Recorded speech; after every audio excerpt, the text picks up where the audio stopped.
All right. Here we are, guys. We're doing a King Crom, the Barbarian comic book breakdown set of live videos. It's a stream. We did the first. This is actually going to be printed in some type of book one day. Should be in an anthology. Hopefully, that's the goal. In a Crom anthology. So let me show you guys a little bit of that. It just came out. It's a new series. It's going to be coming out from cromthebarbarian.com. This is it right here. This is the first Crom anthology. Number one, it's composed of a bunch of different creators. It's 250 pages. So I'm probably most likely going to be in the Crom anthology, probably book 3. And I'm going to be putting out 9 pages of story in here that they're going to be connected. So it's a little background on that. So as you can see, there's a bunch in here, like a bunch of stories, you know, all kinds of stuff from different creators. Lots of cool stuff. So, and then we have like artist things in the back too. So I'm gonna be doing that hopefully. Got the story all done. I'm just breaking it down and putting it in comic book form. So we did the second page breakdowns already, and we did the pencils right here, and now I'm gonna start inking it. So here we go. All right.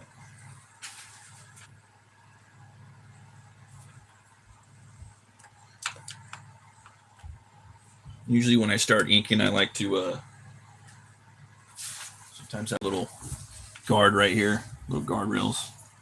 So I'll get that going right there. There we go.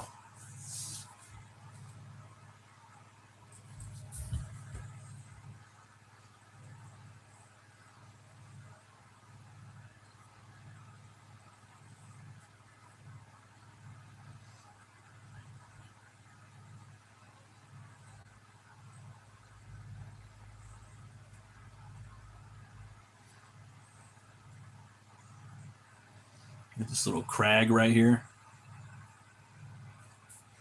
Yeah, there we go. Probably switch over to the thinner one.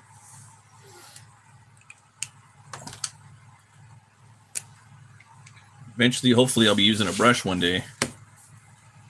Yeah. I've been thinking about doing a. So I'm working on 2 stories, and I'm probably going to be working on a 3rd book too. You know, just to switch it up. And I'm thinking I might do that book digital. Yeah. There's a bunch of different stories I've been wanting to kick around. I have this like Halloween type of story I wanted to do. I might do that digital, and I might do it kind of old school, like vintage style. Still thinking about that. So I might do like this Halloween style book. It's going to be kind of like all ages maybe. There's that. Then there's also another one I want to do. It's a kind of like old school 80s vigilante type book, but really like gothic kind of goth.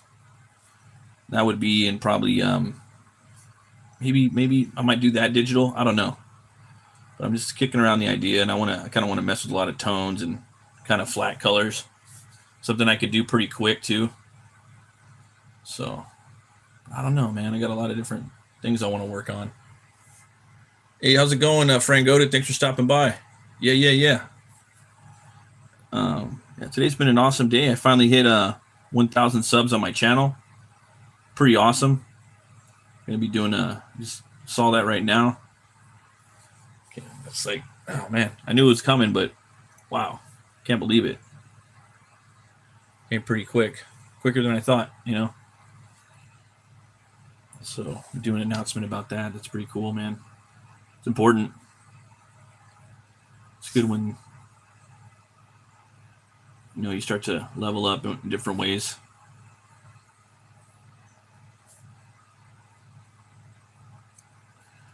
Some nice trees right there.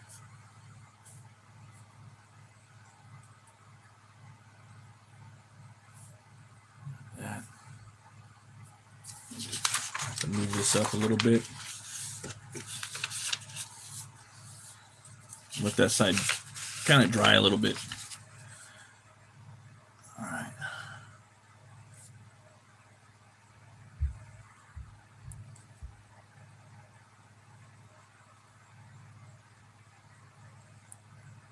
Drawing the roots right now.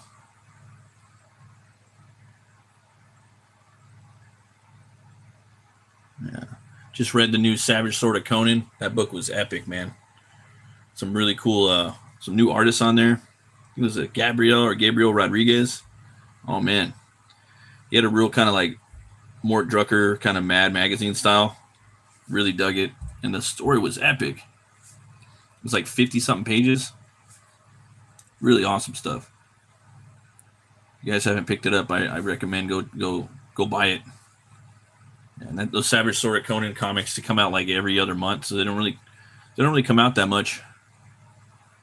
It's got that awesome black and white art in it too. And the paper is killer. Yeah.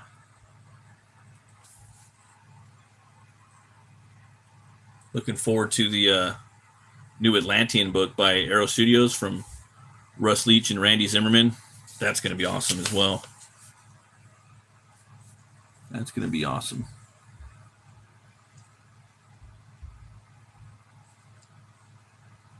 Yeah.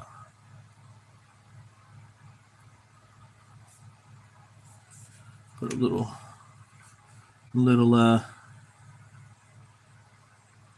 leaf in there.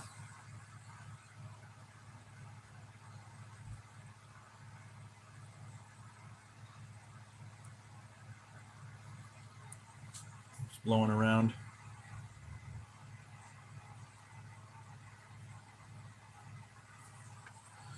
All right, Socio or Scorpion Chew. Let's see, Charlie Kirky. Oh wow, pretty brutal. All right, so moving up right here, going into this tree right there. All right.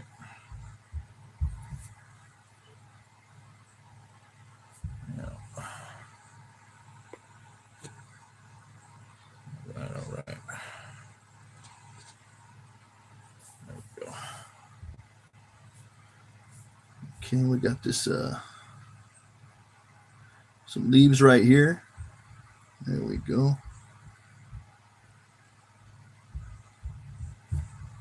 Moving right along. There we go. Let's see here. Mariella Donatello. Thanks for stopping by. Let's see here. Mark Tello. I don't like neither. Man, I don't know. You don't like Savage Sword of Conan? Or I don't know.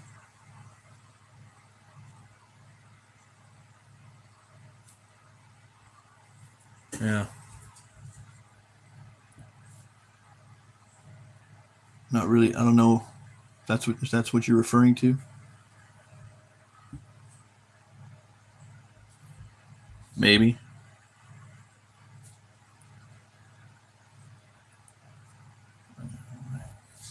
So this right here is an outpost that King Cole, this is his outpost. His men, his soldiers they're mining salt and seasonings. Mostly salt. Salt's very, very important, especially back in the times, you know. That's how people season and preserve their meats. Yeah.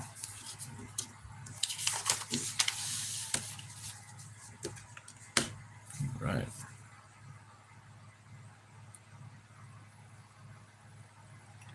Draw the leaves.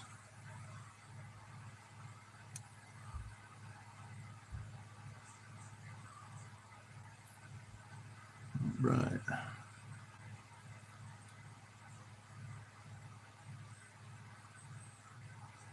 Yeah, it's hard coming up with new ideas.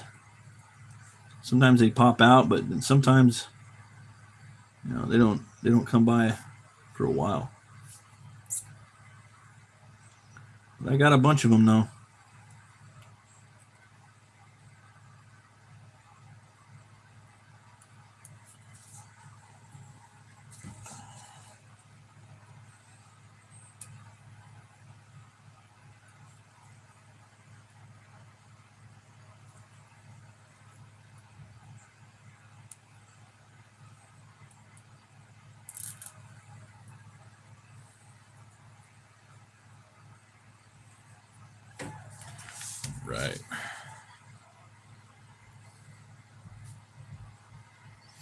see here. How's it going, bro? Hey, how's it going, friend? Goated? It's going great. Can't complain. I've been having one of the best. Yeah, I've been having. Well, the year just started off though. So, but yeah, I'm having a great week. Can't complain. Getting a lot of work done. You know, so far so good. Got my taxes done.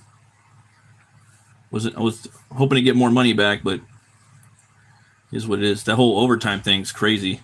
They don't. Everyone's like thinking they're gonna get no tax on overtime, and oh no, they're in for a rude awakening. They don't get back that much. Yeah. It's good for the companies, but not for the workers. You're gonna get back like $300 or $400. It ain't gonna be like $800 or $1,000. Yeah, it's not a lot. Basically, a month's worth of groceries if you know how to save your money, or maybe 2 weeks. Out here in California, maybe a week. I don't know. It's wild. Wild times we're living in.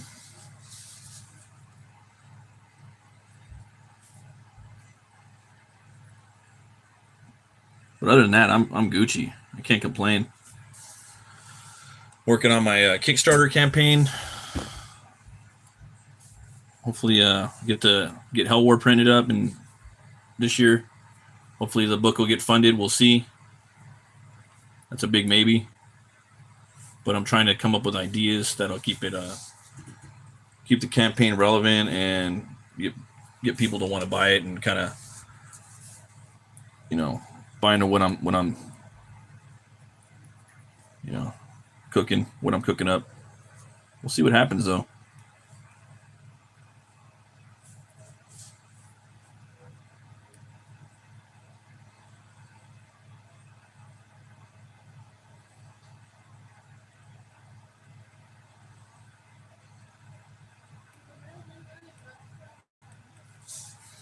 We will see what happens.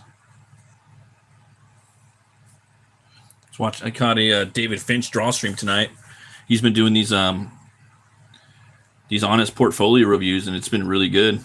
I had to drop in the chat like, man, it's cool that this guy's doing that. A lot of artists out there need to have their portfolios reviewed. Everybody does, keeps you on your toes, but no one really does them anymore. It's kind of cool of him to do that, I think. Yep. That and read the Conan story. That was fun. I'm trying to set more time aside so I could get some reading done. I try to listen to as many books as I can on reading or on usually Howard. Robert E. Howard. There's a lot of books he's got out there on audiobook. A lot that's not. So he's awesome. I've been wanting to read that. I've been wanting to read more Lovecraft and also Carl Edward Wagner's Kane. I've been trying to read that. Some of that's on audiobook. It's pretty ethereal, that book is as well. Looking forward to finishing it though.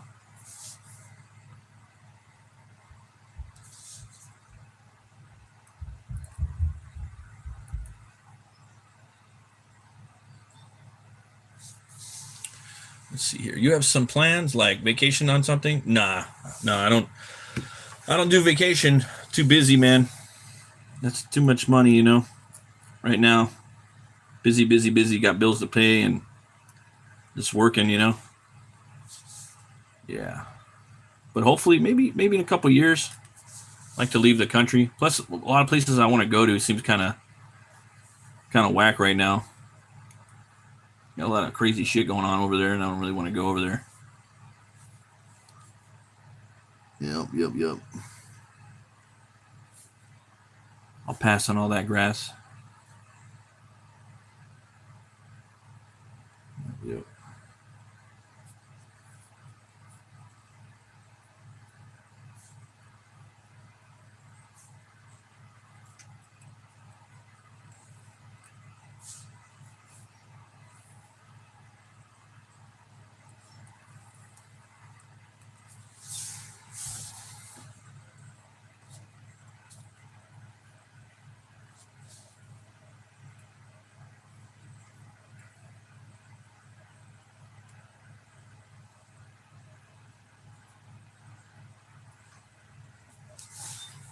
see here. Trying to go pretty long tonight. I'm trying to ink this whole page tonight. See how that works. It's not going to happen, but you got to set goals, even if they're not real. You know, you got to set kind of high goals. You know, I wouldn't say unrealistic, but you gotta set some goals. That way you can try to get stuff done. You gotta aim. Basically, you gotta shoot for the stars on everything. You gotta date stamp stuff where you can get it done. In my opinion.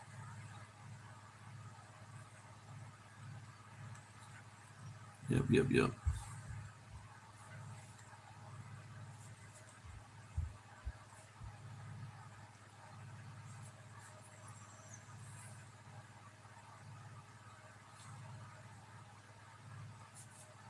I'm trying to get a lot of work done this year.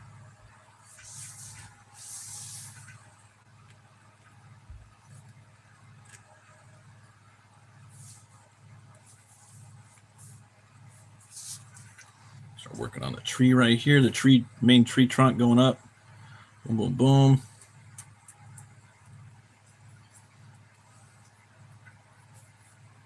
Got the sun coming down like that.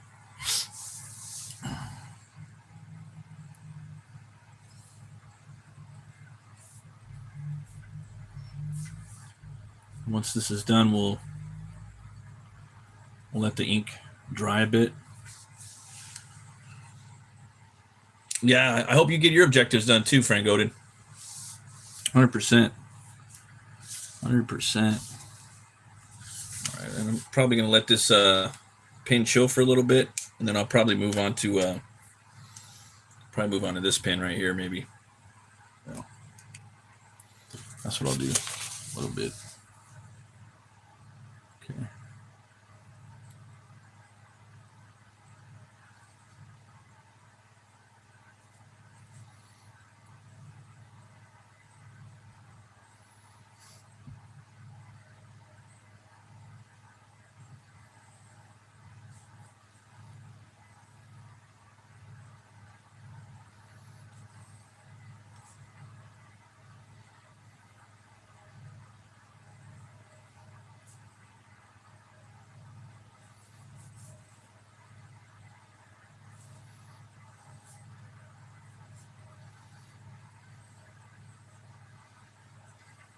So we got the snow up here on the ice cappy mountain right there. I believe that's going to be called Duma Mountain. The Duma Mountain right there. It's a working title.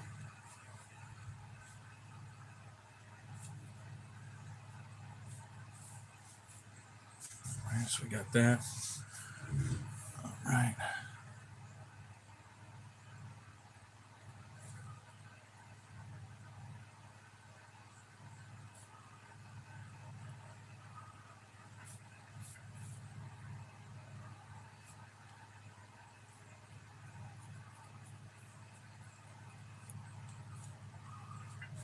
I could always go back and add more to it. It's not a problem. Get these leaves in here a little more. Just a little bit. All right. Okay, now we're going to come down here. Mess with this. It's going to be like a big door to the mine. Mines usually have smaller doors, but this is sword and sorcery we're dealing with, so it could be a little grander, you know.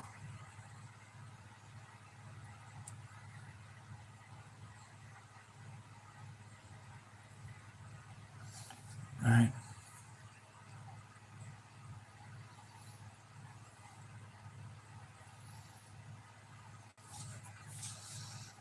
Right, all right.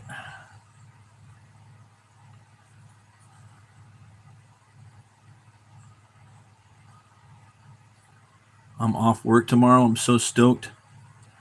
I'm trying to watch a trashy like barbarian movie tonight. I think that's going to be the goal.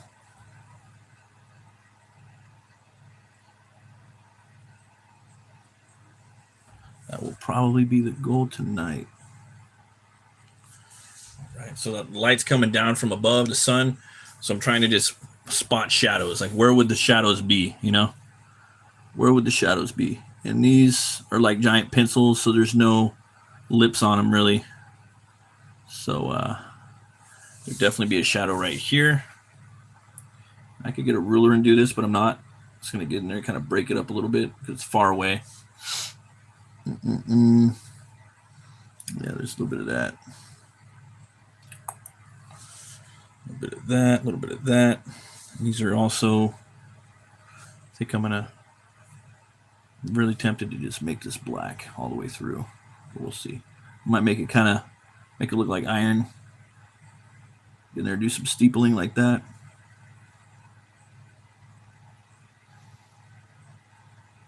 It's like that iron bar just kind of holding the fence up in the middle for support. Something like that.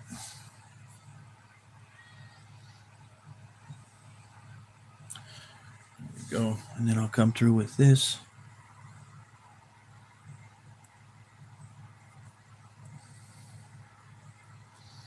And once I erase it, the pencils might get more ideas, kind of go back and fill them in, you know. Got the leaves right here. Probably not going to draw complete the line going down. You can just kind of imagine it's there. Doesn't have to be there all the time. We got this right here like that. Boom. Boom. And these could be different sizes. Maybe we'll make one like that. Then we'll make a long, skinny one like this. You know, boom. It could be chipped off. Boom. There we go. And then I might have something coming up from here like that.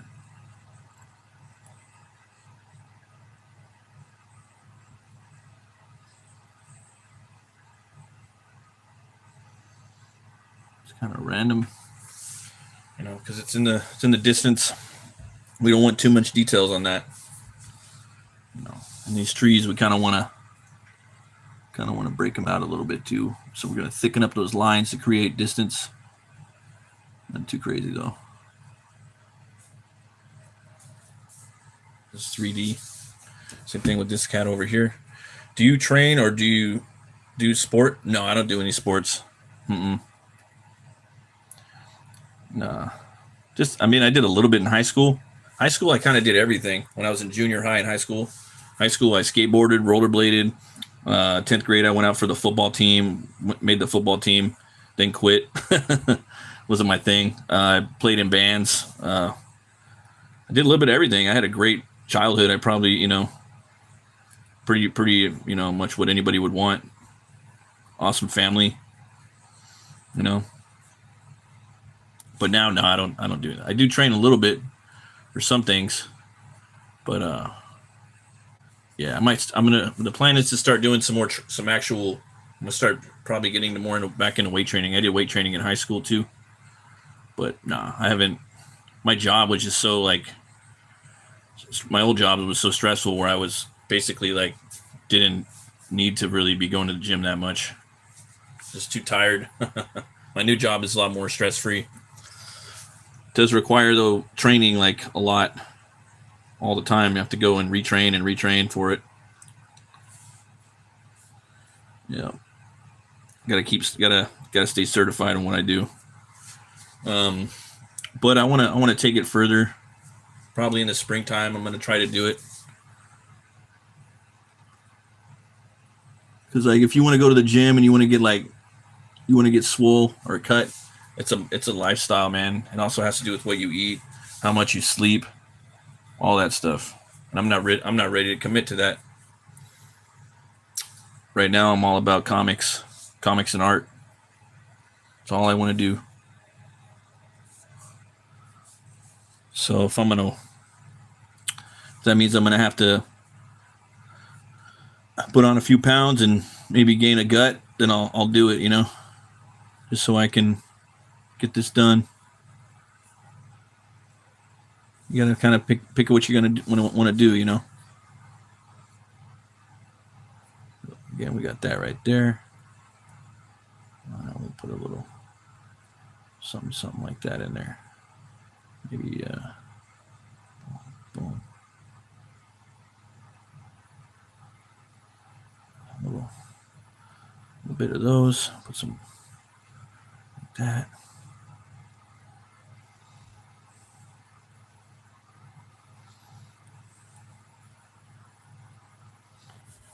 Got a little tower right there. There we go.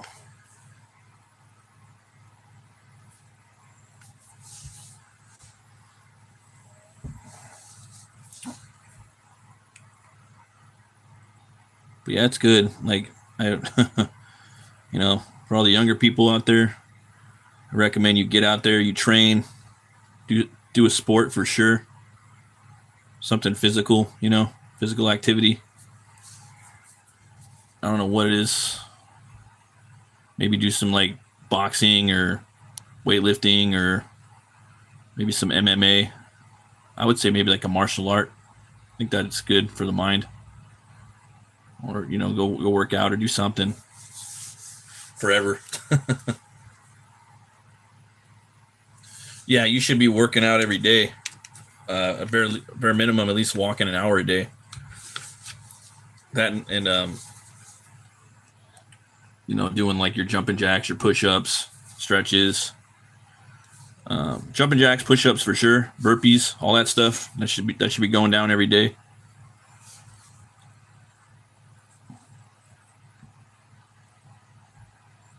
Your body knows though too, like when you're working out and when you're just physically working hard at like a stressful job, it still knows. It knows like I'm here, like right now I'm actually working out right now and I'm losing weight and gaining muscle. Like the body knows. It literally switch gears. And then when you're at work doing physical work or labor at work, it knows that you're doing that and it doesn't register as like weight training.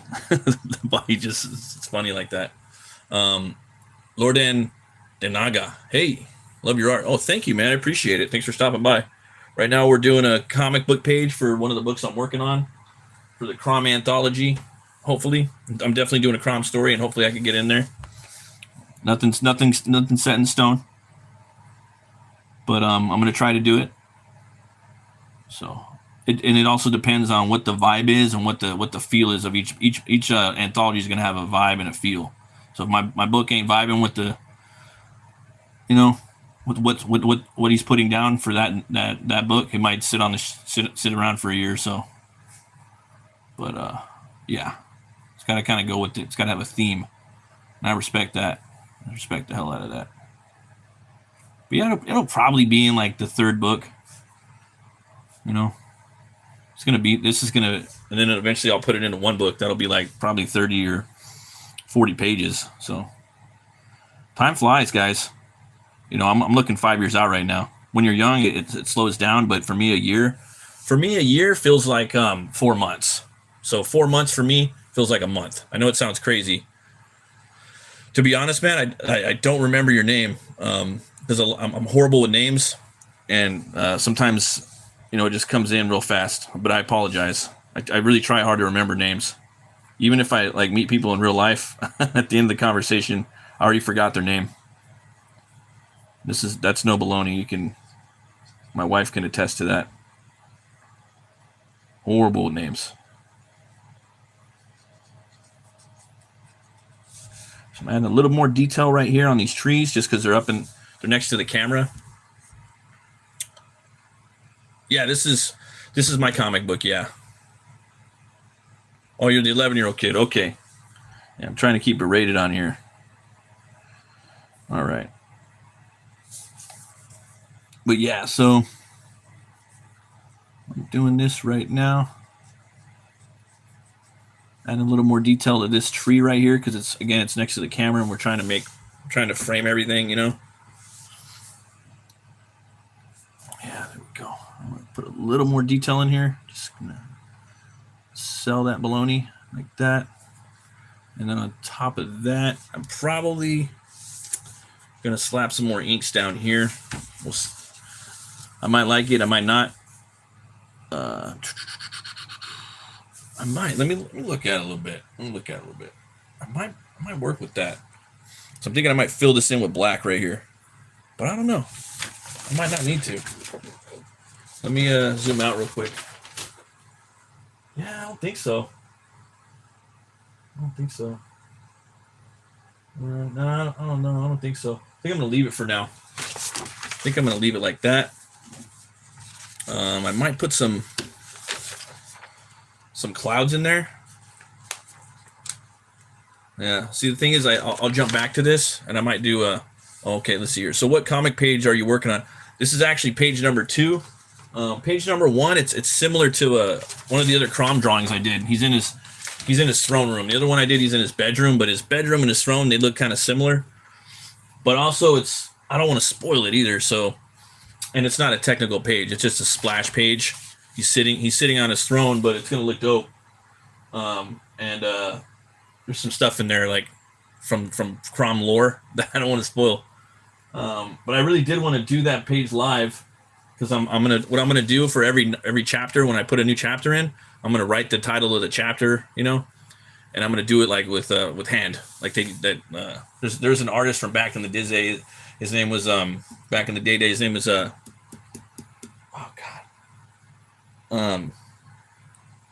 dude, see, I'm forgetting names right now. Horrible. The creator of the Spirit, Will Eisner. Yeah, he had a book called The Spirit, and he would always put the Spirit's name in the title, and he would ink it and do it himself. It's freaking awesome. So I kind of want to do that for my King Crom story. I have a title for it too, but I don't want to spoil it yet. I'll spoil it after the first things printed, and then once I have at least these first pages inked up, I'll spoil the title for you, and then yeah.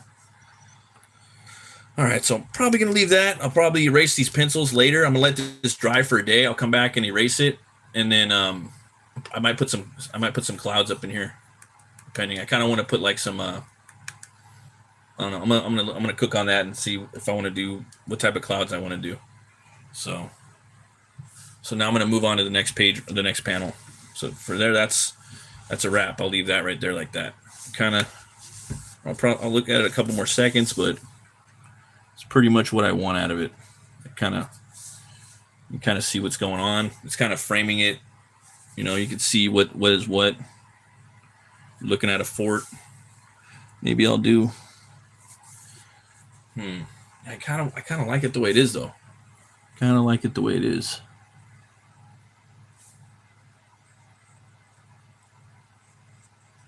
Yeah.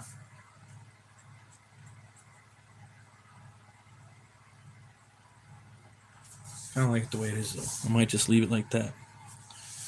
So, I'll move on. Oh, you got your own character? That's cool. All right. Now we'll move on to this second panel right here. This one's going to be a little challenging, but let's get to it. Sometimes I'll just do the initial like basic run through of line art. I'll erase it, let it dry for a day. I'll come back, erase it, and then I'll start adding more details to certain things. Like this guy, he's going to need probably as much detail as I could put in there, but he's kind of far away, so I don't want to add too much. But here we go. So I'm going to do this right here. Probably going to do this like that.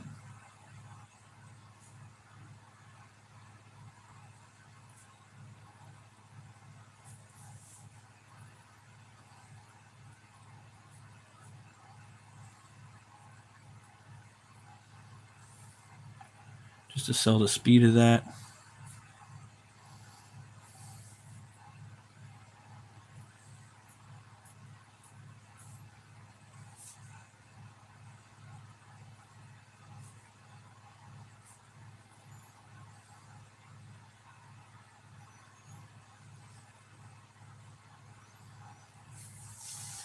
You can see kind of what's going on. Got the hammer right here. Or the minor pick. That's the wrong one again. All right. Let's see. Is he a barbarian with thunder powers? No. He's just a barbarian king. In my story, he's really really nerfed up. Oh yeah, I saw Primal. Primal was awesome. Yeah, I went over it on my my Wednesday. I have a Tuesday morning show called Barbarian Brunch, where I talk about all things barbarian. And yeah, we went over some of that episode. Yeah, it was awesome. Awesome possum.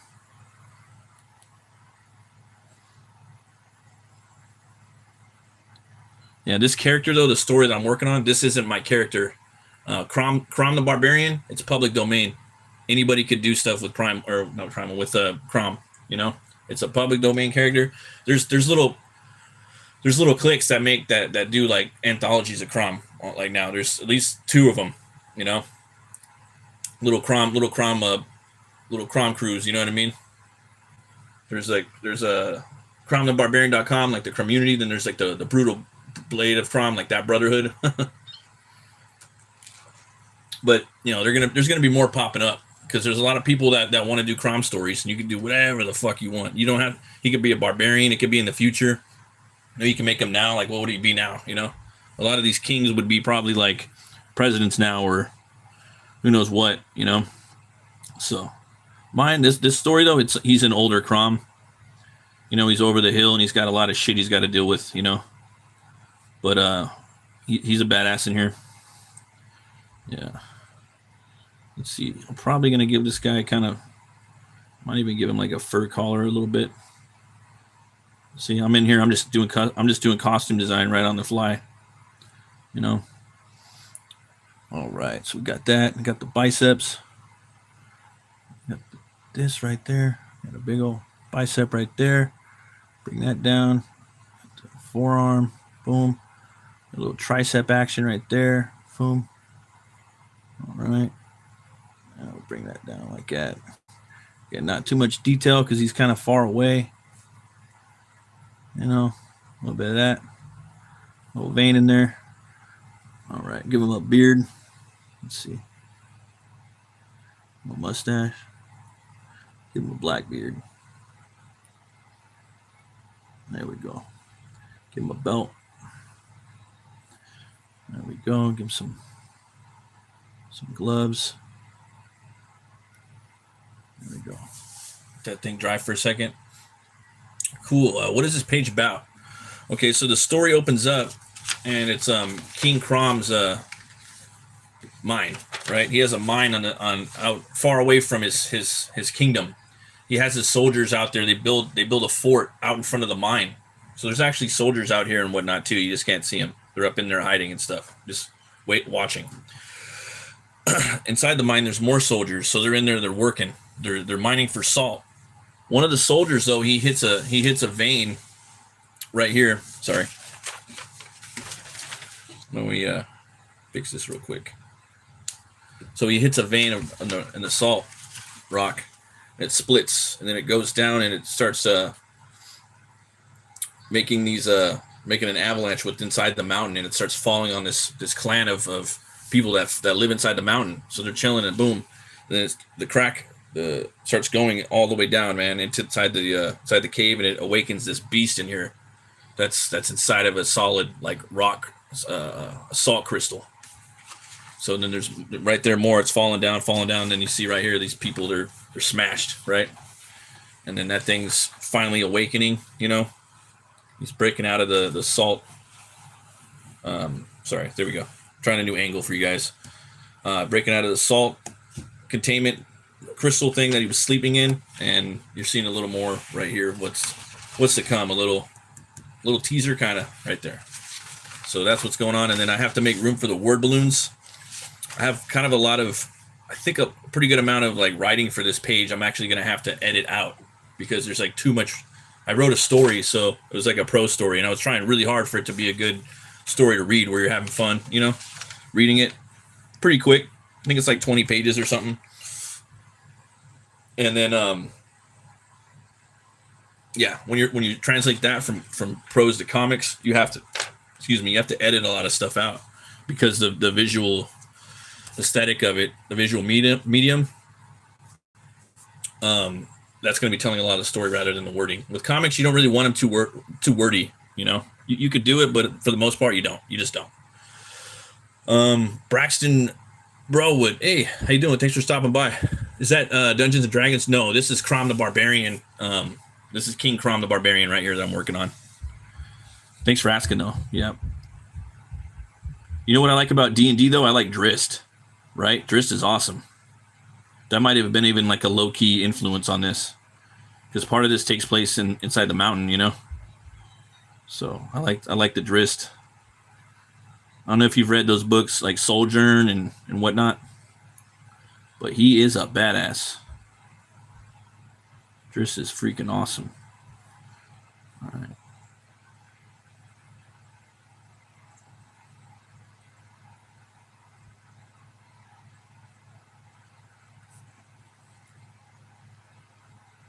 Yeah, there we go. That. There we go. Okay. So with this right here, we're probably gonna put a little helmet on him again.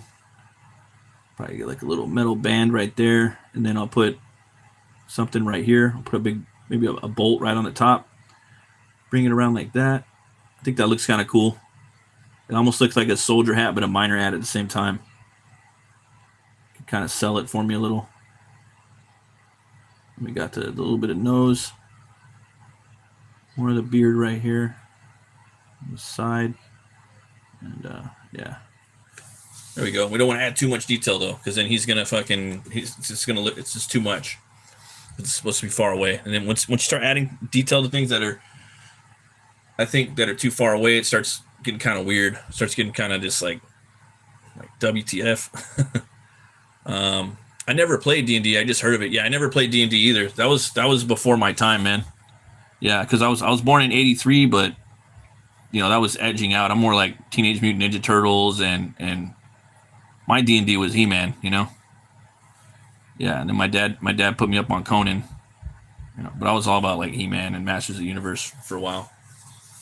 And then 90s comics too.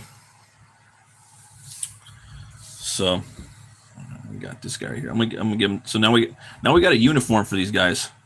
Now we got a uniform.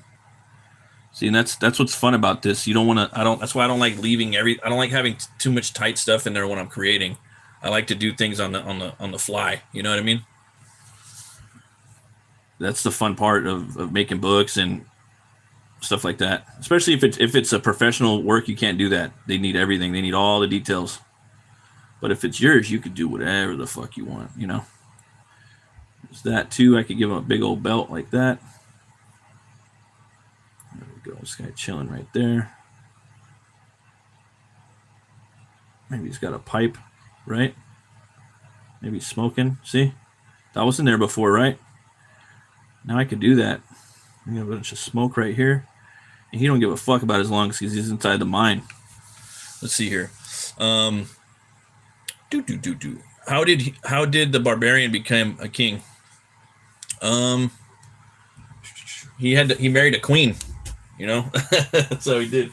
You can actually, if you pick this up, if you guys are 18 and older, I believe, you can go to cromthebarbarian.com. You can pick up the Crom Collected, and that tells you everything you need to know about it. It has the three first, because Crom was only written into 3 stories in comics. And they have them all printed in here from 1950s. See? So you can read all those. You get all the lore dumping you need. He fights a spider. He fights a giant snake, and he fights this giant with this wolf fur. And the story is fun, man. It's just real sword and sorcery. Can't beat it. There's awesome prose in the back. Crom and the Warlock of Shorter. This thing's trippy, dude. See? So you could do this too, guys. You could write a story and have these little pictures in here for your books. But yeah, you can pick this up at cromthebarbarian.com. This Crom Collected. It's like the Crom Bible. Legit. It's legit. But yeah, if you're like, just like if you're reading Conan and stuff like that, you guys gotta be a little older because it's like Savage Sword. So I'd say like 18. Yeah. All right, here we go.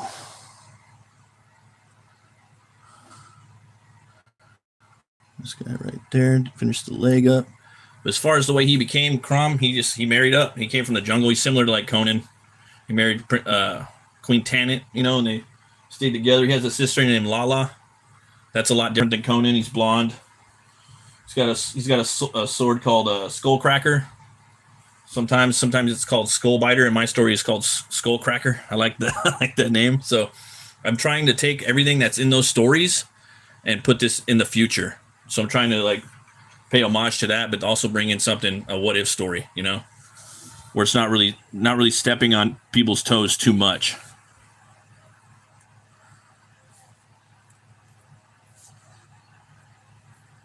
And let's see what else. You said football.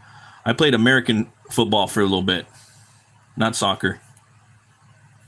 Just so you know.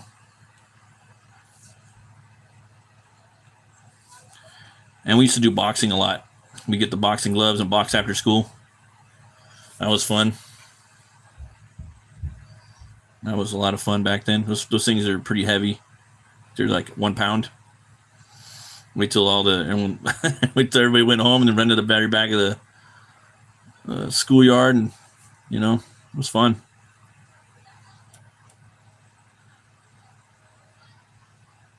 Did a lot of stuff when we were kids. Let's see here. Going down. Or chat. Nice, because I do. All right. What makes sense? Cool. I thought about making a story. You should. Hey, who do you think would win in a fight? Barbarian King versus Spear. Which Barbarian King? Are you talking about this one, Crom, right here? Or Spear?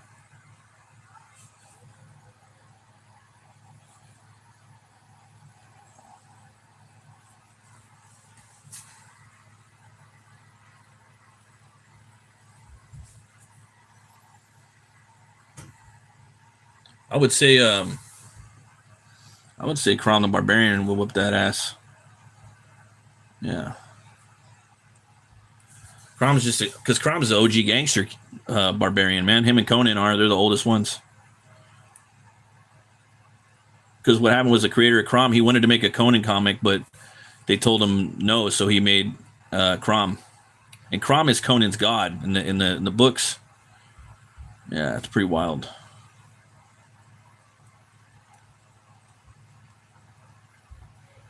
There we go.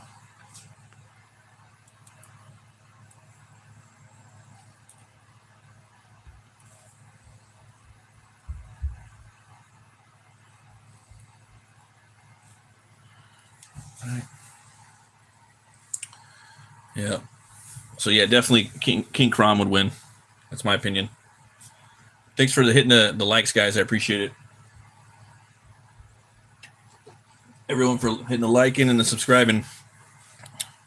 All right. So now we're going to start drawing this right here.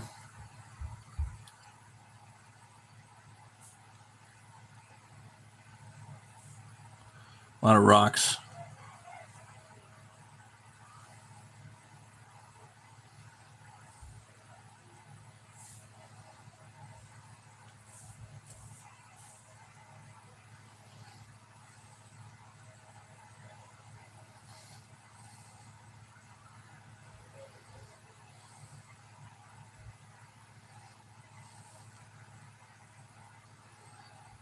Right.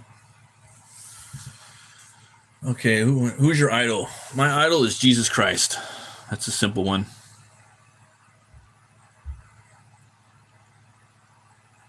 Be more like Jesus. Make it real simple. Yeah, other than that, I don't idolize anybody or anything.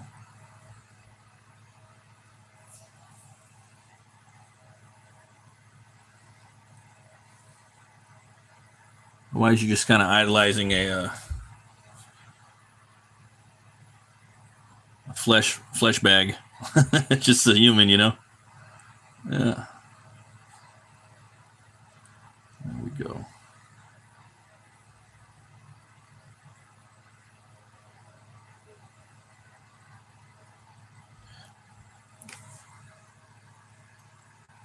Who would win in a fight? You or Leonardo? Leonardo DiCaprio or Leonardo da Vinci or Leonardo the Ninja Turtle?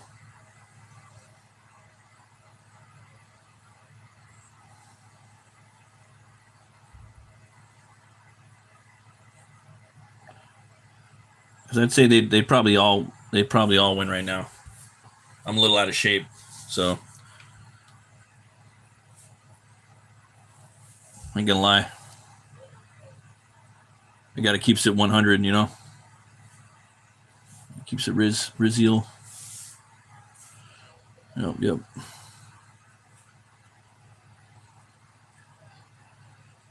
But I don't know. I might win. They catch me on a bad day. You know what I mean? I might use my Berserker Rage. I've been known to do that a few times. Some people have that. All right. He's got these rocks just shooting out all over the place. He's hitting this right here. Oh.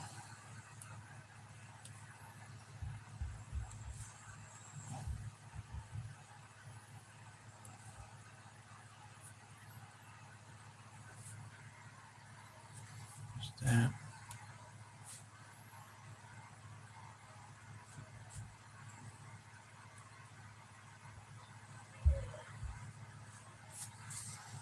Right, moving along.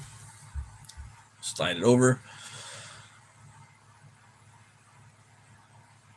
Yeah, so many people do idolize the wrong people.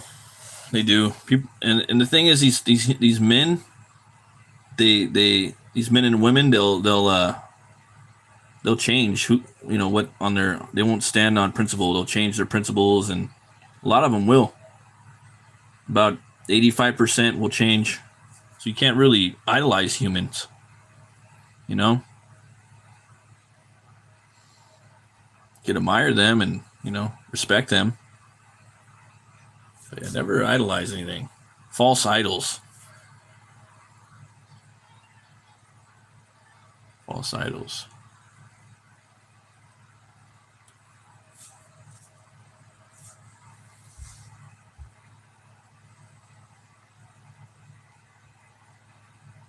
Once you get that veil ripped off, everyone, they're just a bunch of people, you know.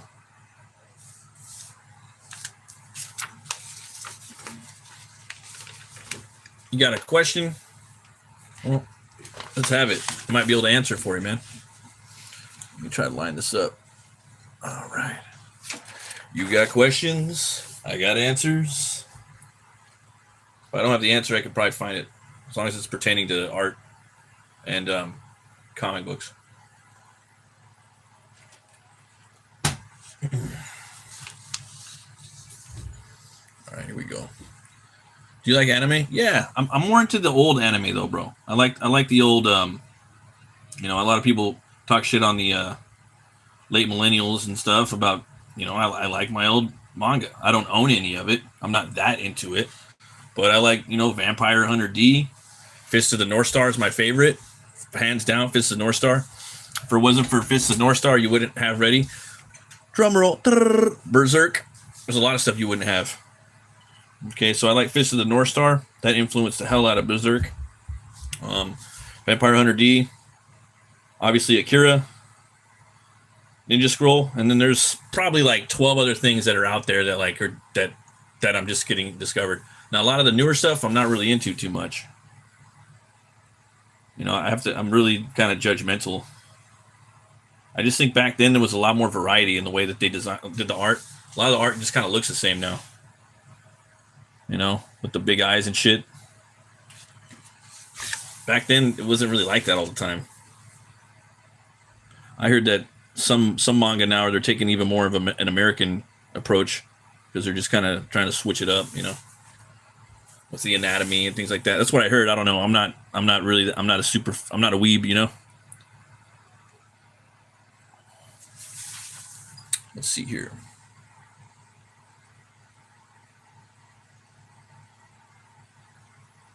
Do you wishes? No. Yeah, I don't know. I mean, I do know anime took over comics. They took over the American comic book industry in spades, right? Let's see. Let me get that. Sorry, guys. Trying to get it just right. So we're right about there. So that should be perfect. Okay. All right. Maybe not perfect. That should be perfect. All right. The Boondocks. I've seen some videos on YouTube from the Boondocks that sure look pretty based. Yeah, I've never watched it though. It looked pretty funny. I ain't gonna lie.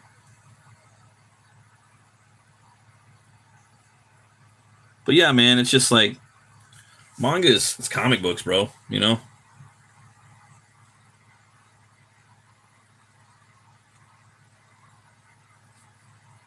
It's all comics.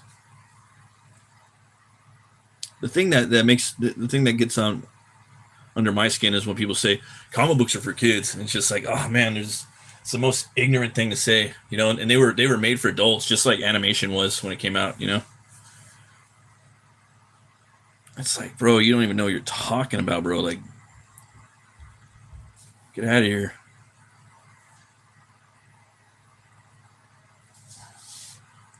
Most of the comics right now are for adults. They're the only ones buying it, you know.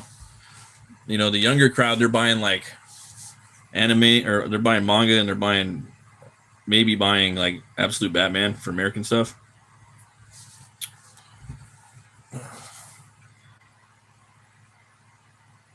Yeah. Should be picking up Conan. Those books are badass.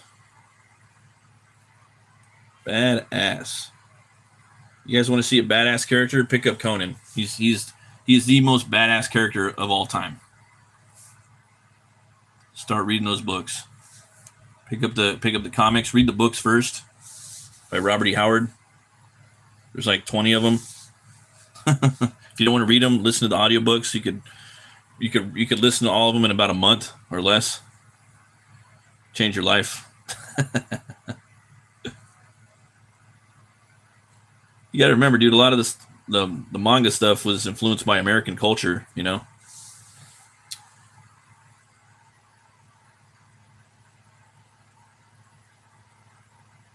You got 3 books in 20 days. Wow.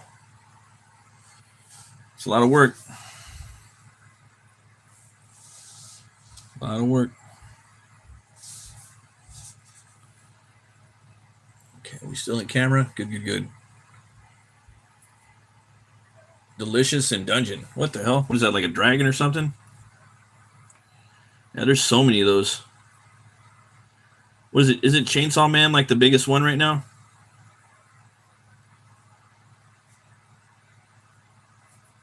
I was digging that America manga. What is it on Netflix? Castlevania. The first, what I think it was the first 2 seasons. The first season was dope, and then like the second or third one, man, it got really woke.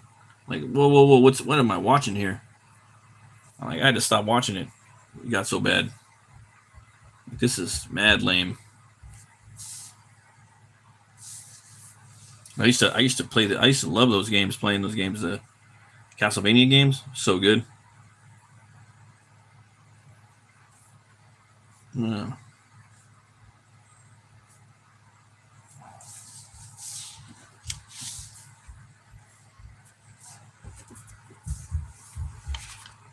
It's like D&D but different, huh? That's cool. It's all right. All right.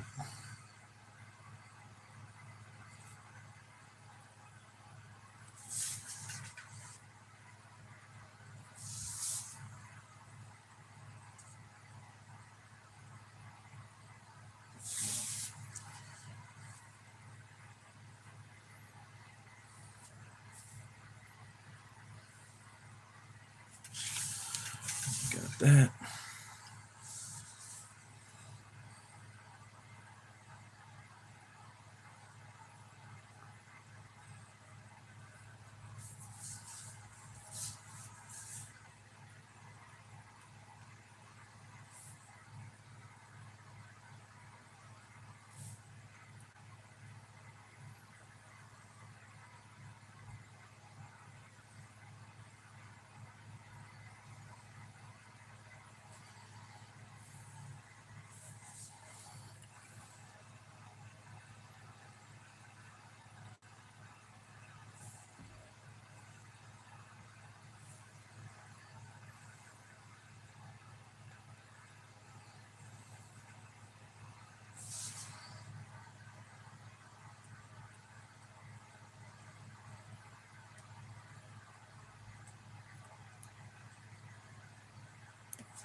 Demon Slayer. I've heard of Demon Slayer. I know that one's pretty big, right?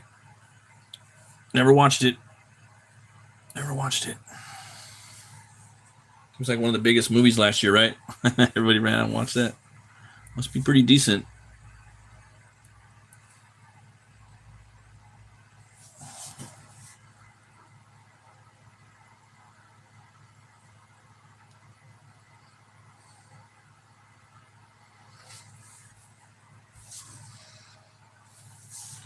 Must have been pretty decent.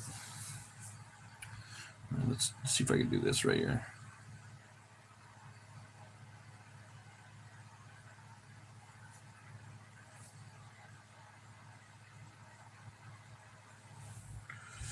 Okay.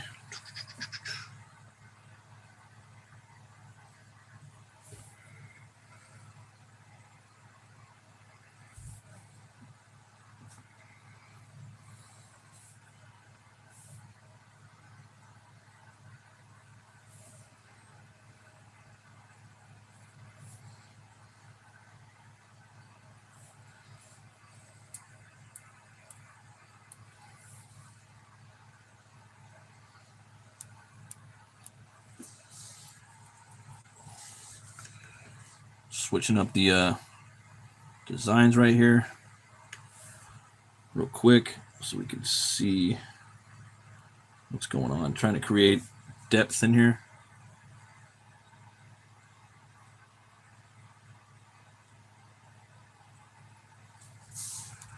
All right. Season 4 is different. What channel is it on? Like someone in here was talking about like Thundar. I heard Thundar's on Tubi right now. I might start watching that. It looks cool. Thundar the Barbarian looks dope. That was before my time. I think that might have been even before He-Man. But I'm not sure. Or right after it. But he looks like Conan mixed with He-Man, mixed with, who is it? Maybe a little bit of Tarzan, maybe a little John Carter. Like, it looks like they threw in a little bit of everything with that character, which I'm down with that. You know, I love those. I love that type of character. It's fun. That's basically like Sword in Space. Like when you're messing around with John Carter. That's Edgar Rice Burroughs. I want to read his stuff too. Is Tarzan. See, the thing is though, guys, a lot of the time I'm in here drawing, so I can't read books. You know, so. It's like it comes down to like I have to schedule out reading time for that, or I could put on an audiobook, and then I could draw and listen to the story. Let's see your different Reflex, Hulu, Prime Video, and more. Netflix. Some person, what's up, man? Thunder is post-apocalyptic sword and sorcery with some super science mixed in. Oh, okay. See, there you go. And I seen that book yesterday at the comic store. They had they had a Liefeld cover. They had this one cover that looked like Eric Powell did it. Ooh, and they had a guy that was kind of like he had a hardcore Kirby style. And I was just like, I wanted to pick it up, Yeah, some person, man. I usually see you in like the Diaz chats, I think, right? Yeah. Yeah, I'm looking forward to that. I want to watch that, but I never got into Thundar. But it looks like something I would like, I'm gonna have to cover that on my my show. Do you recommend Thundar? Some person?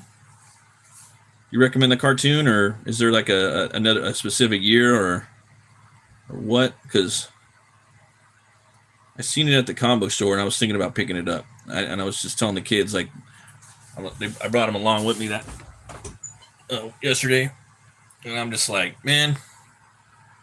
This looks pretty fun. This looks fun. Yeah, you saw the 80s cartoon?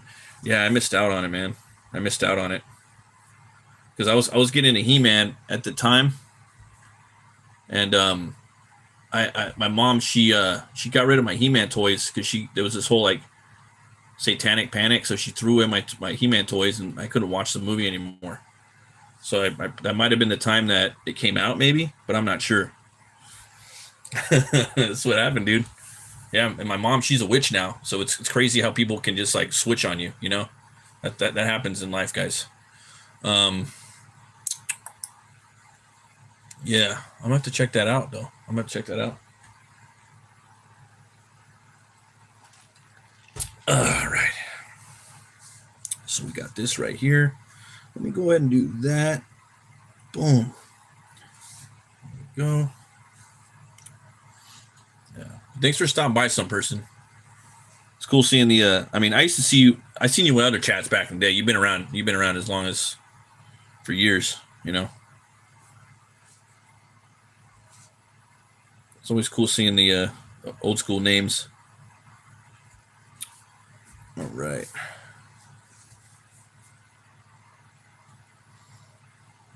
Mm-mm-mm. Let's see. Probably draw some of that, like that.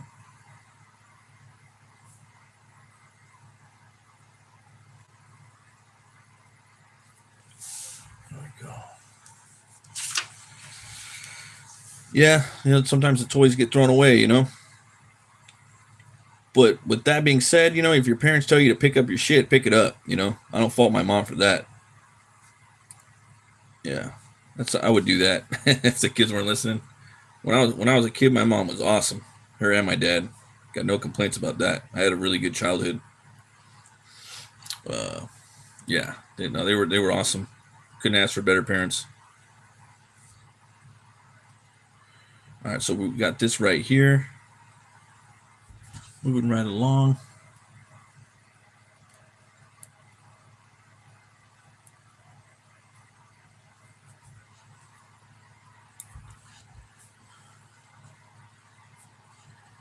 All right.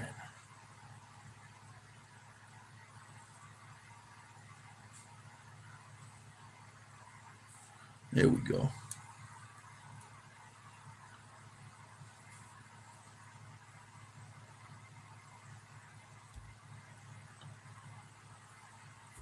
What I'm doing is now this crack has to come from here all the way down into here, so it's important. I want it to be carried over to there.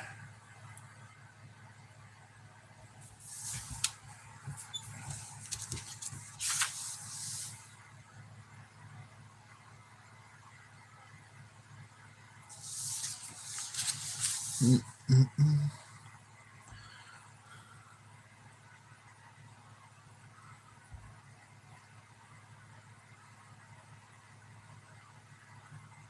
Right.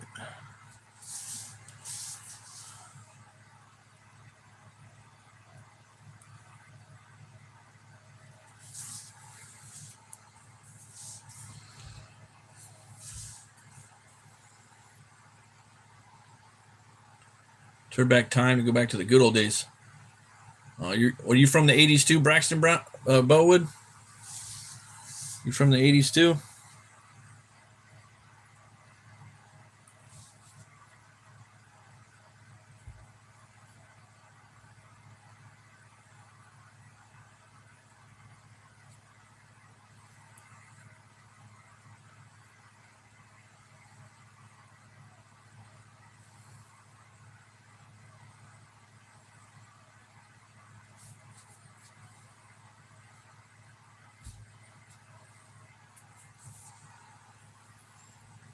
No saddle, huh?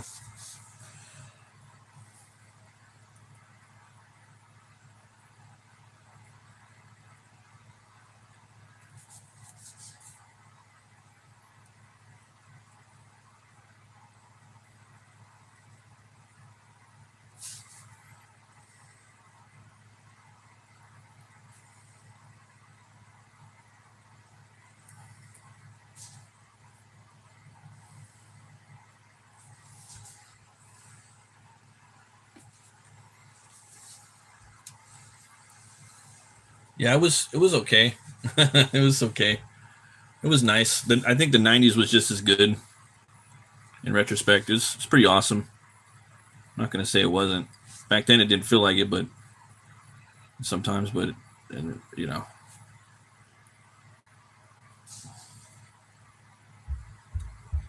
it's pretty cool in retrospect.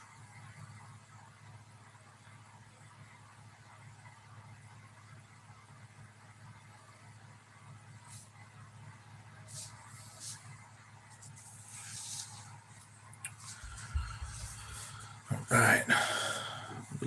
Run along it here.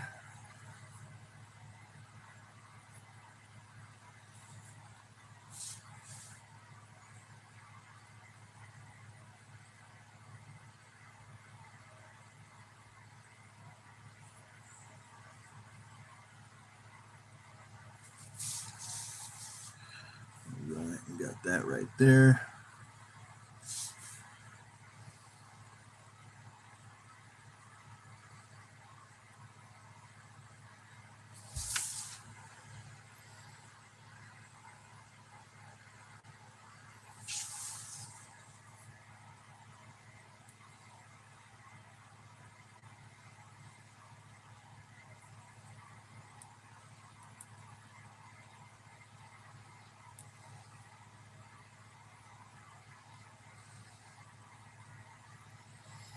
And I'm looking at these streams I'm doing, man. I'm looking like, damn, it's taking me freaking 16 hours to do a page. What the hell? But then I'm thinking, no, I'm doing the thumbnails, the inks. Or I'm doing the thumbnails, the pencils, the inks, and usually it takes me about 16 hours to do a page like that. For sure. You know? So I want to kind of mess around with digital, see how long that would take. It's not something I would want to do for everything, but maybe for like one project every now and then. See if I could pump one out. And ideally with that too, I'd like to mess around with some colors, you know? Mess around with some of the tonnage stuff. I think that'd be cool. The flat colors, get those old retro colors going on some stuff.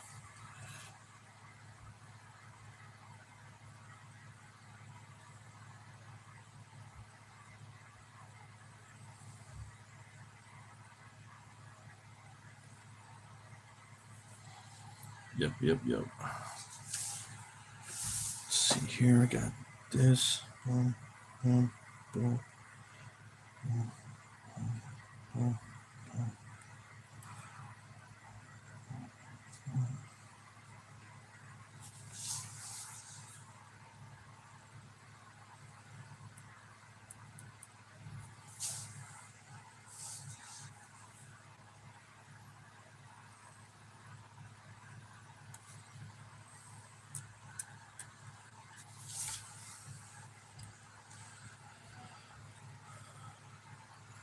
See, do you like Marvel or DC? Yeah, I do. I do definitely. You know, and then like some of the best stories are from like the 70s and 80s, you know. If it wasn't for Marvel and DC, we wouldn't have like a lot of the stuff that we like now, you know. It's just handled wrong. That's all. It really is. It's mismanagement of proper characters.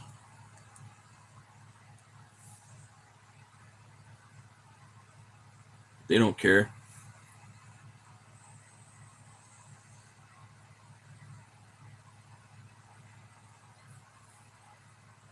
Tons of stories out there to do.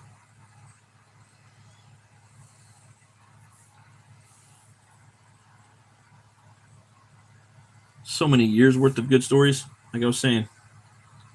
In like the 70s and 80s, some of the 90s. It's just a lot of the really good writers the American writers were around, I think, in the 70s and 80s and 90s too. But I think the 90s, the good writers kind of came in from Britain, a lot of them, you know.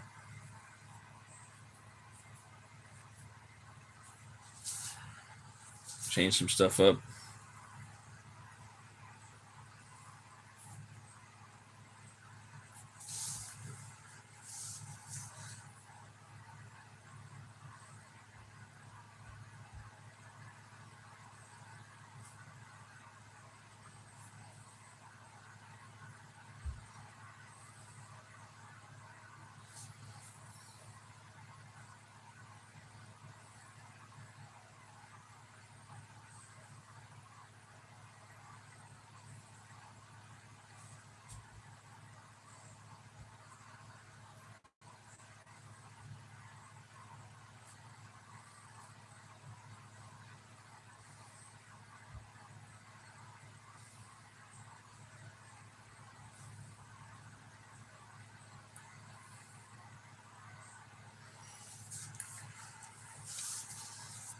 Yeah.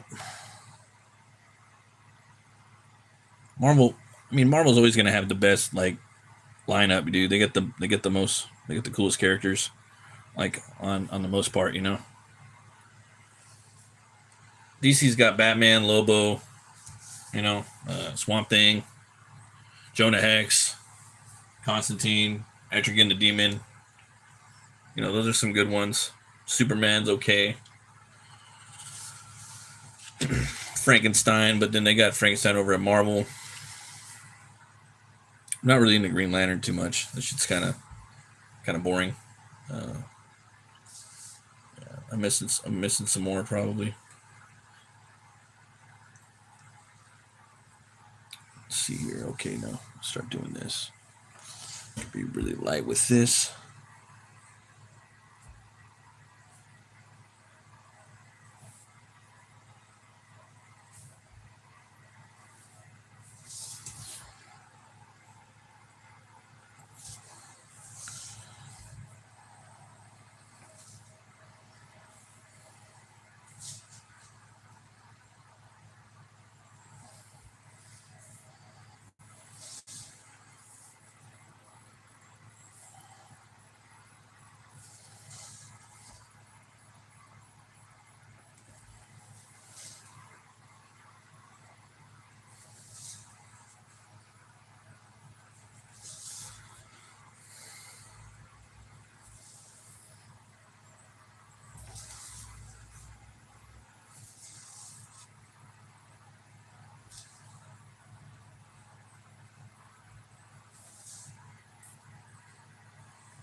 Right.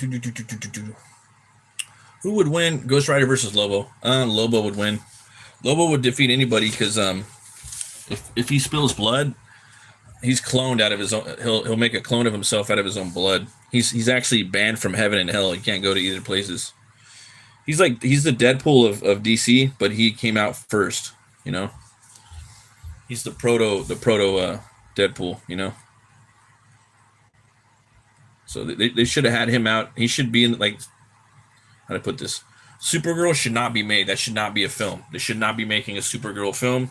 You know, this is the third friggin' iteration of DC. Like they've relaunched the company like 3 times now, and you don't do Supergirl. Like Supergirl's not relevant. So they shouldn't be doing a Superman either. They should be focusing on Batman first, because that's where the money's at. Okay, I'm a Batman fan, but still, it's like, and I think we need other characters. You know, like Resurrection Man, Swamp Thing, Deathstroke's pretty cool.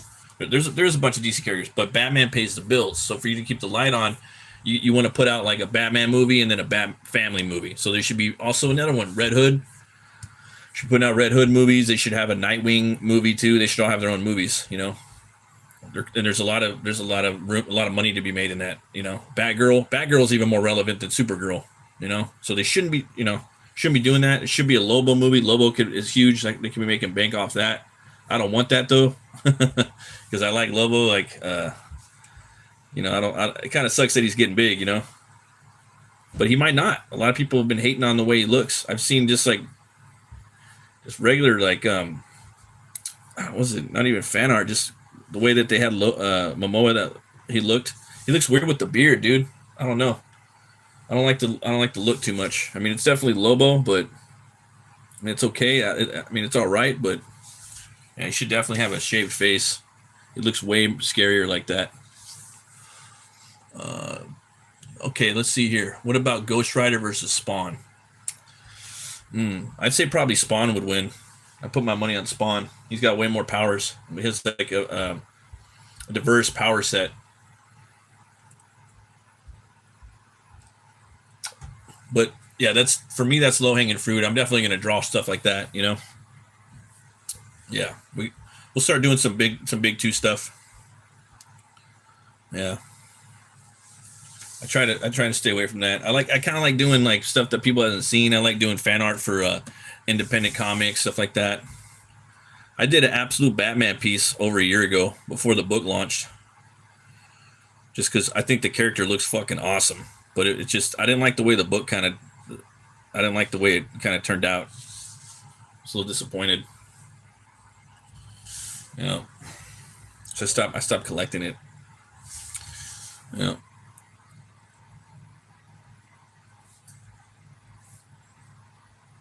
Wasn't my cup of tea.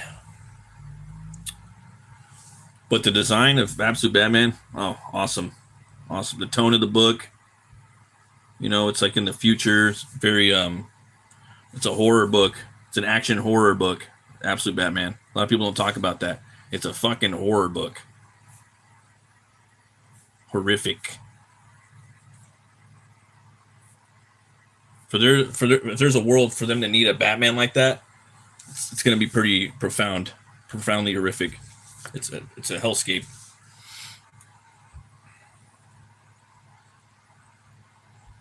Yeah. This right here, this is like a crystal salt right here. So what I'm doing with these rocks, I'm putting a lot of detail in the rocks so that this will pop out a little more. And I'm gonna leave a lot off here. Then I want this vein again from up here to come all the way down. So I'm gonna get a line and I'm gonna trace it through here, one of the cracks, and that profound crack is gonna come down into here, and it's probably gonna go up around and come down here. Let's see here. Do you draw Ninja Turtles? I would definitely draw Ninja Turtles.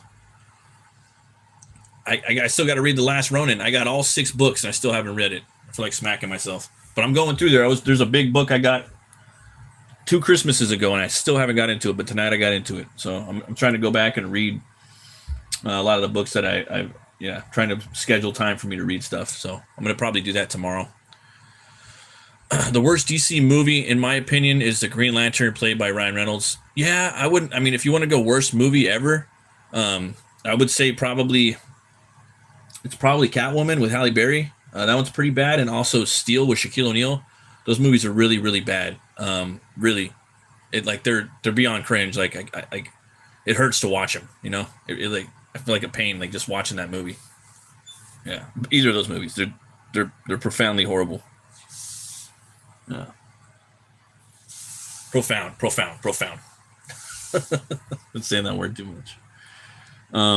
But yeah, they're really bad. I actually like the Ryan Reynolds Green Lantern. I actually kind of dig that movie. I'm not gonna lie. I love the Ghost Rider movie. I love the first one. The second one's cool too. I don't love it, but I kind of low key love that first Ghost Rider. Yeah, it's pretty dope. Yeah. What is the worst Marvel movie? The worst Marvel movie. Well, I mean, it's just kind of been the last few movies, man. It's not hard, you know? They're all the worst. It started with Captain Marvel, and it's just been a lot of shit ever since then. There really hasn't been a good Marvel movie. There really hasn't, you know? Like, the last decent thing, and it was still, like, kind of like, was the Moonlight TV show. But Thor, Love and Thunder was crap. Didn't like that. I mean, I could just kind of, basically, I'm just going to say I don't like any of it. Now that the good stuff right now, the only really good Marvel right now is Daredevil, Born Again. That's decent. Madam Web. I won't even watch it. I won't even watch the movies, man. Yeah, I haven't seen the Ghost Rider. Oh, hard recommend, dude. Go watch that. Go watch that early aughts Ghost Rider with Nicolas Cage. It's a gothic western too. It's a western. That's a hard recommend. Yeah. Endgame was okay, but still I had problems with Endgame. Didn't like Fat Thor. Thought that was lame. I don't like Thor. I don't like Thor being a woman. Thor isn't a job title. It's a god. It's godhood. So, you know, don't like that. Not a fan of that. Wasn't a fan of that in the comic either.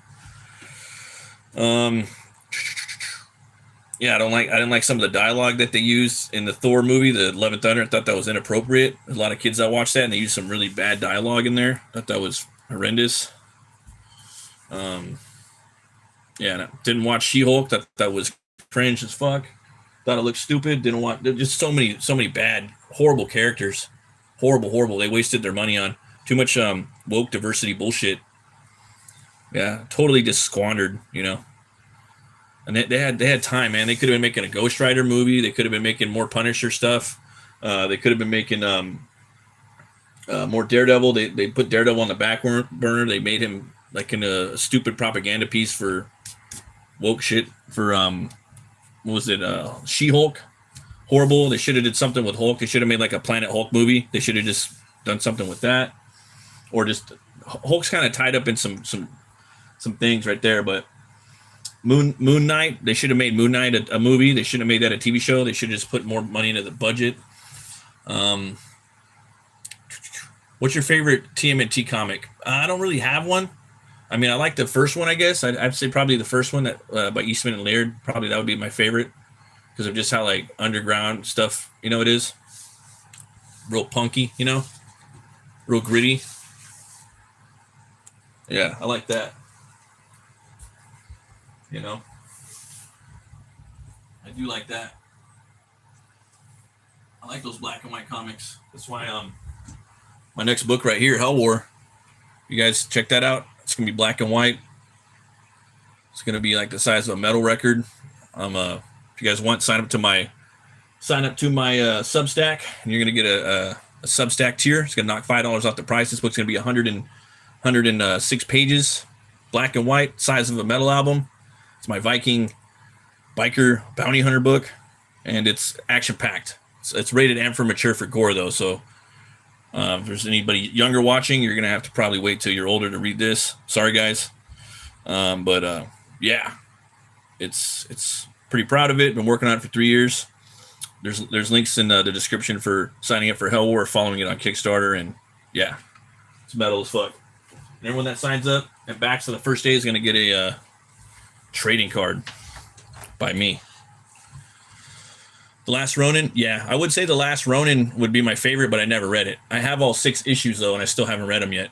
So I can't sit there and say, there's a lot of mainstream popular shit I haven't read. A whole lot. Yeah.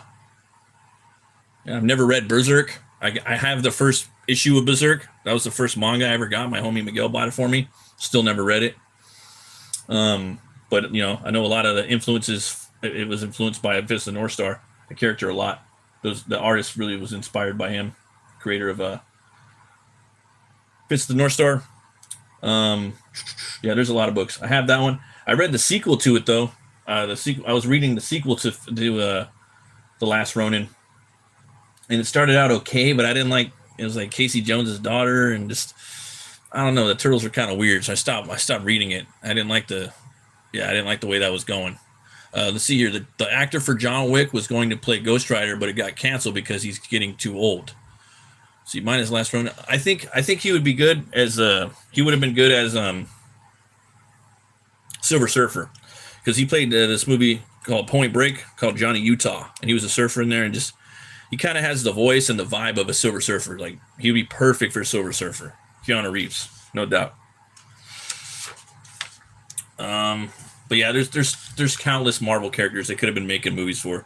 They should have brought Wesley Snipes back. The Blade movies are the best Marvel movies. Those are my favorite. Blade 1 and Blade 2 are at the very top,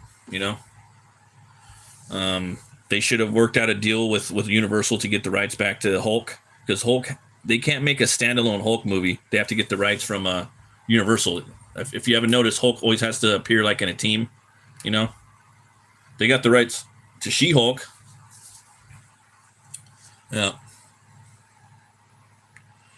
Let's see, they should have done Old Man Logan movie. Yeah, I agree, dude. That would be so awesome. Oh my gosh. What time is it for you guys? For me, it's like, I don't know. Probably like, I don't know. I can't see the time right now. It's probably like 1 or maybe like 12 or something on Pacific Standard Time.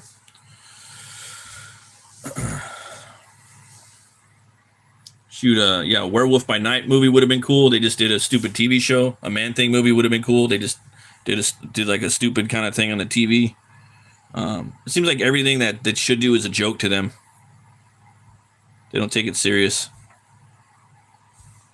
I don't know, man. But we'll see, man. Like, hopefully they fire some people up there and bring in some people that care about the books, Like, was it Kathleen Kennedy left Star Wars? So hopefully Star Wars is in better hands. I don't like Star Wars that much anymore. because of they made it super woke, and I'm just tired of like a lot of the people on YouTube just talking shit about it all the time. It's not that they're talking shit, but it's just they were taught. That's like all like this pops up on YouTube all the time, and basically, frankly, it made me sick of it. So I'm kind of good. I've had my fill of Star Wars. I'm probably good for like a good, maybe at least 10 years. I don't need to see anything Star Wars. I'm good to go. Yeah. But I would rather see John Carter. John Carter is, Star Wars is kind of like a kind of low-key ripoff of John Carter a little bit. So I would like to see more John Carter movies, or Warlord of Mars, or John Carter of Mars. I think that John Carter movie, they can make sequels to that. I wouldn't even reboot it. I would save the money. And do you guys ever see John Carter? That movie's sick. That movie is sick. 3 a.m. Yeah, you better be careful, man. Make sure you get some sleep. I mean, we saw Old Man Logan and Deadpool and Wolverine. Yeah, that was cool. It just sucks that we have to get the cool Wolverine as a joke. You know what I mean? Deadpool, the whole movie's a joke. Even though it has its moments or whatever, it's a joke, and it's supposed to be a joke. Same thing with Lobo; it's a joke too. Like that's how you do Lobo. That's how you do those characters correctly. They're spoofs on the comic book genre. So they're supposed to be like action comedies with gore thrown in. They're supposed to make fun and poke at politics. They're supposed to make fun of politics, social politics, all that pop culture and politics. That's what they're for.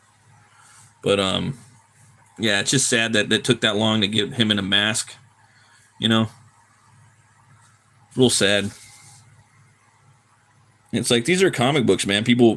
It's not supposed to be reality. People do want to see them in their spandex and stuff. That's what we like. We want to see that on the screen. If it's for that character, if I want to see Judge Dredd, I want to see him in a big helmet, with the big shoulder pads.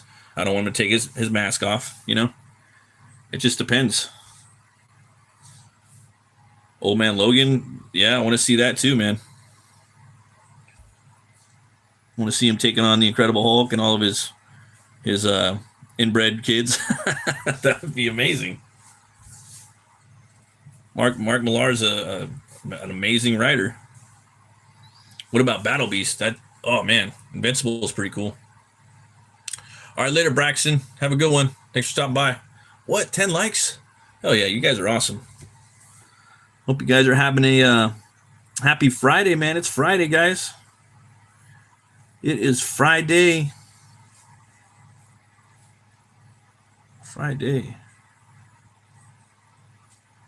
But guys, like when the comic movies came out, like I was like 20 years old. I was in my early 20s. The Marvel Universe hadn't even started yet. I would go see every movie at midnight. I didn't care what Marvel movie it was. I was there, just showing up like, oh, we got a superhero movie, I would be there, be square. I love that Incredible Hulk movie with Edward Norton. I love the one too with Eric Bana, the Ang Lee one. That one's good too. Yeah.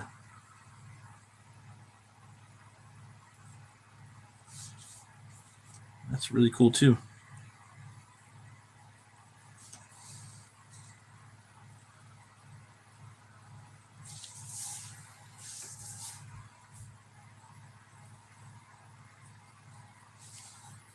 Yeah.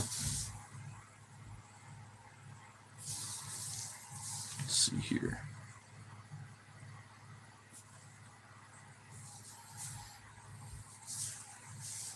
I'm gonna get a little bit of this right here. We're gonna have to outline him a little bit. I don't want this guy to look too readable for the reader. I don't want it to be a spoiler too much.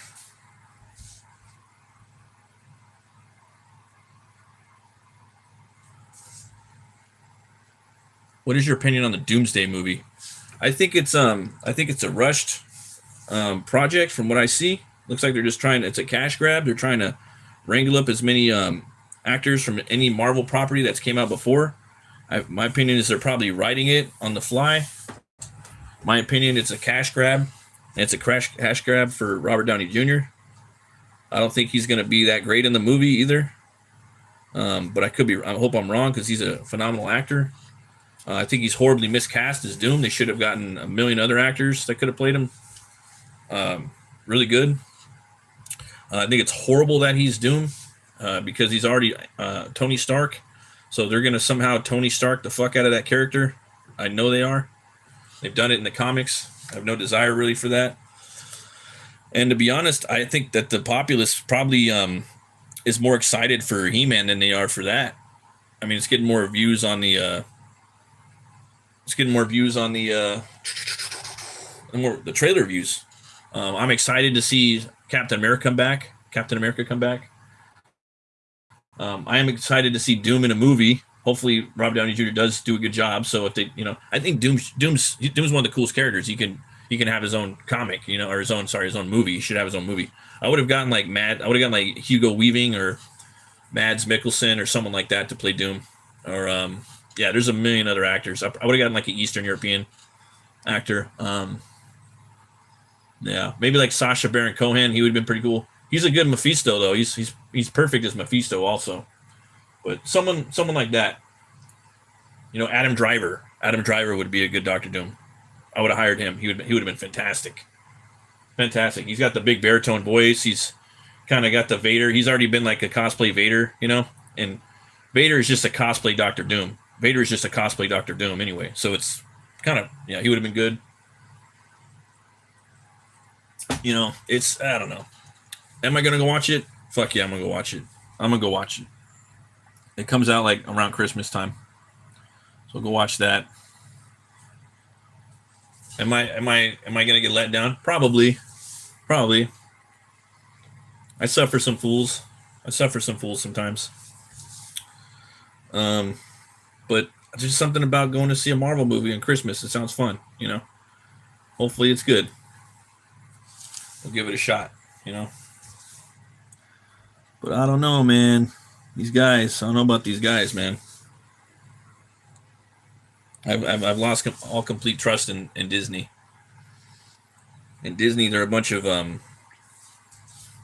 thieves, man. They're always stealing shit. They're always stealing IPs from people. That Zootopia? They stole that shit. They stole the Lion King from somebody.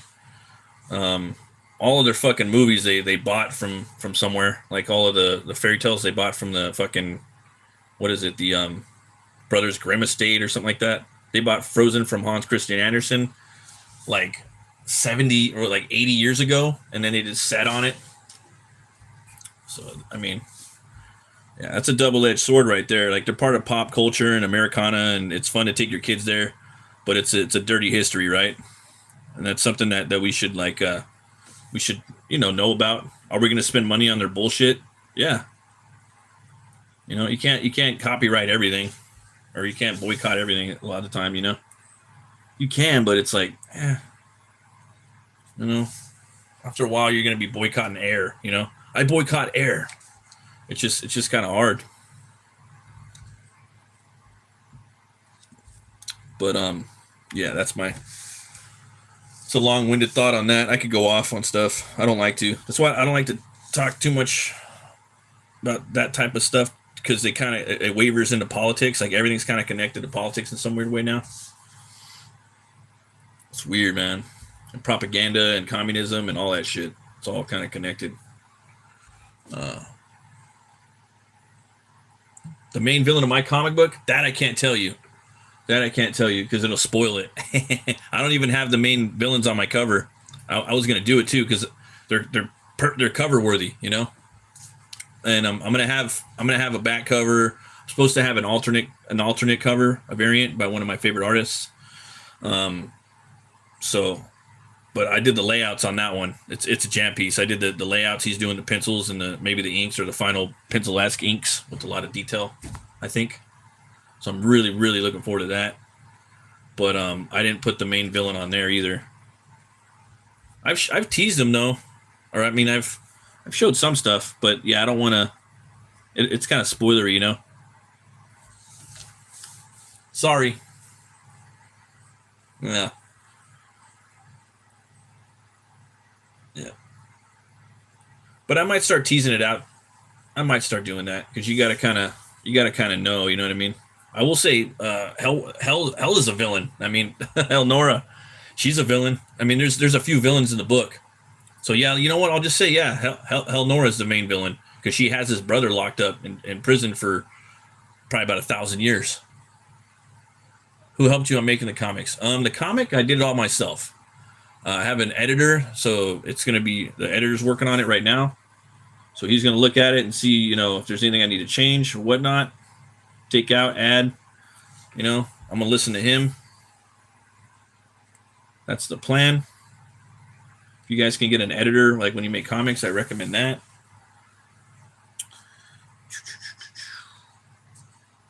I always want to do that. If possible. Sometimes, you know, sometimes you can't. Yeah.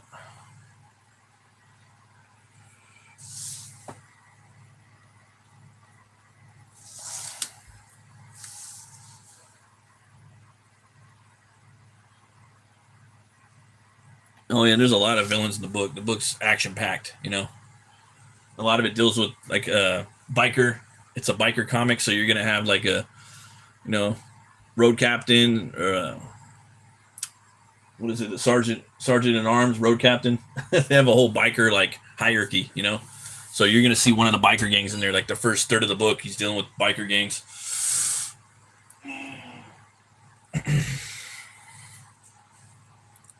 And I have ideas for like the sequel if I ever do make the sequel. But I made the story as like a standalone story, you know. It doesn't need a sequel. I mean, it would be cool to have a sequel, but yeah, I wanted to just make it kind of end on its own. But yeah, there's definitely ideas for a 2 and a 3. So if I had my way, yeah, I would make a HELWÄR 2 and 3. You know, definitely. But we'll see what happens, you know.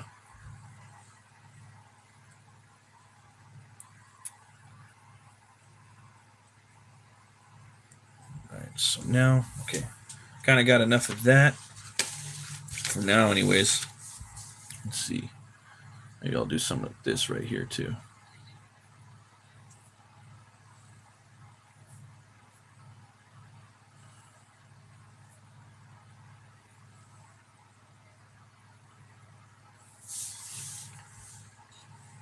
Who's your favorite character in your comic? Oh, HELWÄR. HELWÄR for sure. For sure. HELWÄR and then his brother second, Wreckbolt. Yeah. And then probably I like Garm a lot. Garm is the Hellhound, that guy that guards the gates of hell. He's pretty funny. He's got a couple lines in there, but I just like the character. I like the guard dog.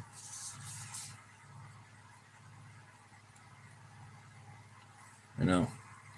Then there's another character in there, but he's not really in there that much. Like his whole band, they're all the people in his band are different characters from different books that I'm gonna make, hopefully. So, you know, yeah, I have a book called Butch Cleaver, and the bartender. Butch Cleaver is a gothic western that I did, right? And the bass player in HELWÄR's band is the bartender from that western book, you know. So somehow he survived. He's like immortal, and he's living in modern in the 90s, you know. And his name's Wargbjorn, and he's got a Viking saloon in this gothic western town from my other book called Butch Cleaver. That's a horror western I had. So it was fun putting him in there. And he's a cowboy Viking, straight up. And I wanted to do a comic of him. I might do that, cowboy Viking. Yeah, and I have an Indian character too, like this Indian barbarian. He's friends with the cowboy Viking. He's always at the bar. Yeah, his name's Chieftain Wallace. Yeah, so I might do I was gonna do a werewolf book with them hunting werewolves. Yeah, so imagine like a cowboy Viking and a Native American barbarian hunting down werewolves, like in the 1800s. That was another book I wanted to do. So I might do that. That would be pretty fun. The strongest character in my comic.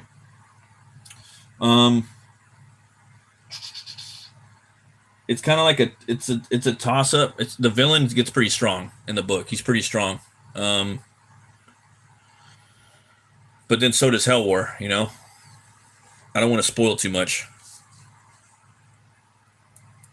But a big part of that book is nerfing the character. You know, you don't want your characters too strong. You know, it's hard. It's really hard. You got to nerf them up. All right, let's see here. So we got this right here. Normally you wouldn't want to have a big crack sticking out that much, but it needs to follow the fault line, or this line right here.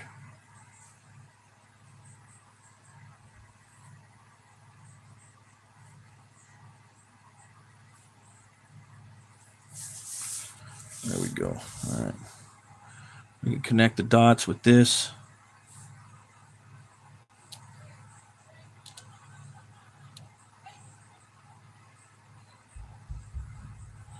There we go. So come in with that. I'll go back and retrace it.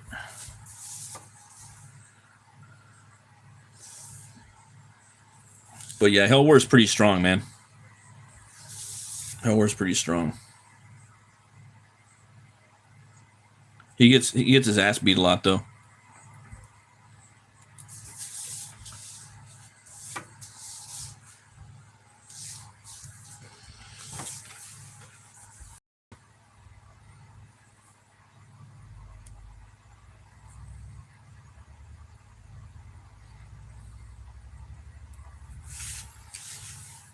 And characters kind of need to do that sometimes, but it's like a lot of the time you know the character is gonna come back, you know. So how much are you gonna nerf them up? And people know that you're nerfing the character and that they're gonna come back anyway. Does that make sense?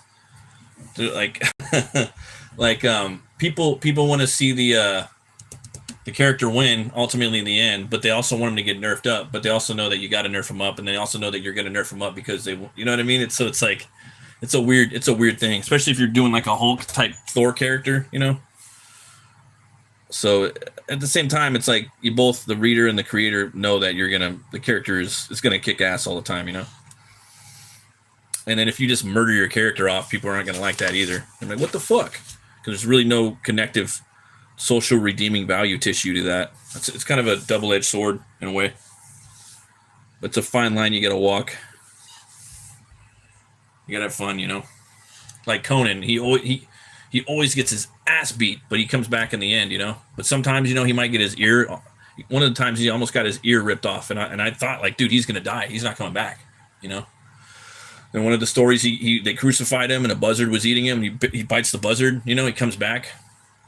So with Conan, they beat him down to where you don't think he is gonna come back, you know. So to me, you have to find out how to do that. With any book,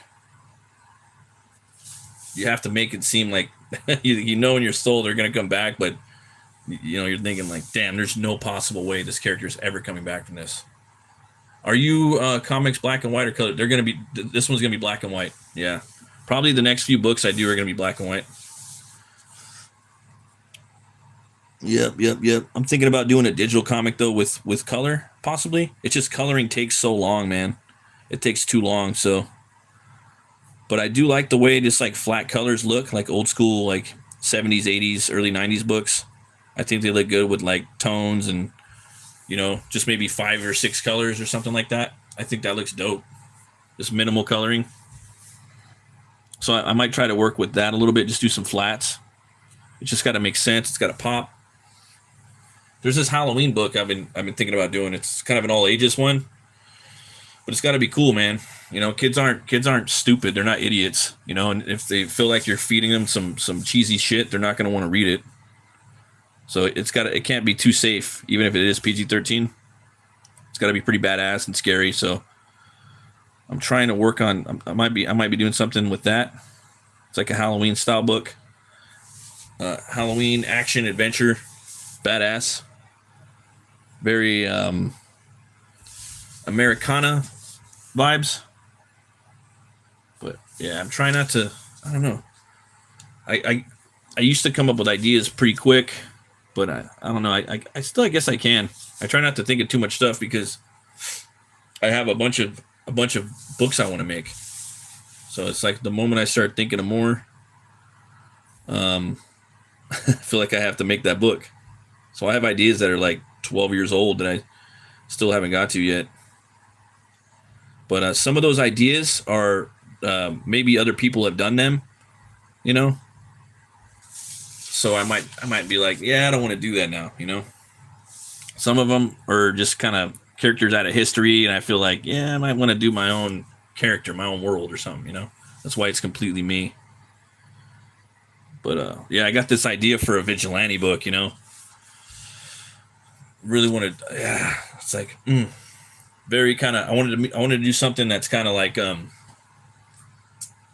old school, like 1970s, like Steve McQueen type comic book with a bounty hunter, but gothic at the same time. Maybe with like a nice muscle car, like a Charger or a freaking Camaro, like a super sport. Have to draw a lot of cars though, and make this, you know. And see, it's fun drawing like dirty cities, you know, from like the 70s and 80s and 90s. But when you have to get down in there and actually draw it, it's like fuck. And then cars are hard to draw. They're hard to draw, man. You know, and it's a challenge. It's good for you, but yeah, you don't want to be safe with your art. You got to kind of push yourself, you know. That's how you get good. But that's what I want to do. I mean, thinking about that, kind of like a grindhousey style. For those of you guys that are older that watch the show, you know what I'm talking about. Kind of like Death Proof, but like a vigilante type movie, comic, if you will. All right, so there's that. I think we might be moving on from this panel. Jump into this. This one's gonna take a minute. That one's gonna take a minute. But I really love the way black and white books look, you know, and so do like millions of other people, you know, especially for like manga and whatnot. Manga crowd loves their black and whites. So you're going to tell us more about the beasts in your comic? Oh yeah, there's a lot of beasts in there. Yeah, I got a big ass dragon in there. He fights. Big old dragon in there. He fights.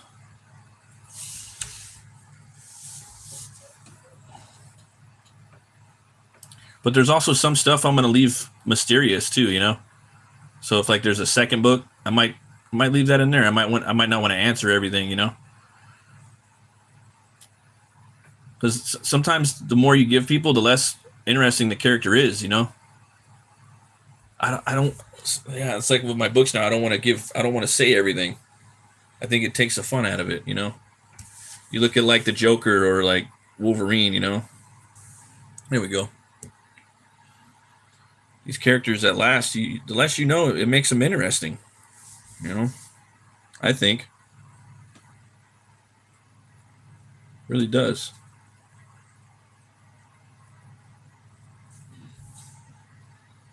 Yeah, there's definitely He-Man vibes in it. Are you talking my book? Yeah, I'm actually gonna talk about that in my campaign.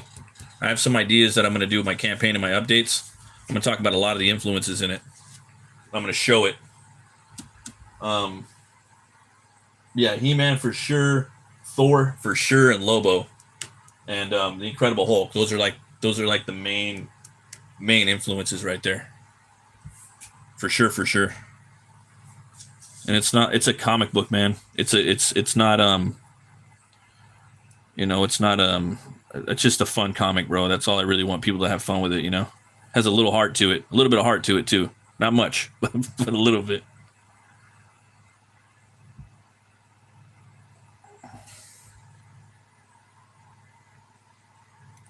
Yeah, God of War's cool. I mean, he's definitely fighting he definitely gets down with some Norse gods in there a little bit. But in my story, it's in the 1990s, and the gods are they're gone, man. Yeah, that beast. I think that beast you're talking about, and if you're looking at the campaign page, that's him. That's HELWÄR. He's called the Hellbinger. So he turns into that beast, and he has to fight other beasts. Basically, if he's not working with metal, slaying with metal, or playing metal in his band, he can turn into that beast. Like if you know, he's easily like ready to go. Yeah. You can also let that beast. You can set that beast free whenever he wants. His left hand is like covered in this fur and rock. It just goes up his whole arm. It's like a gauntlet, you know.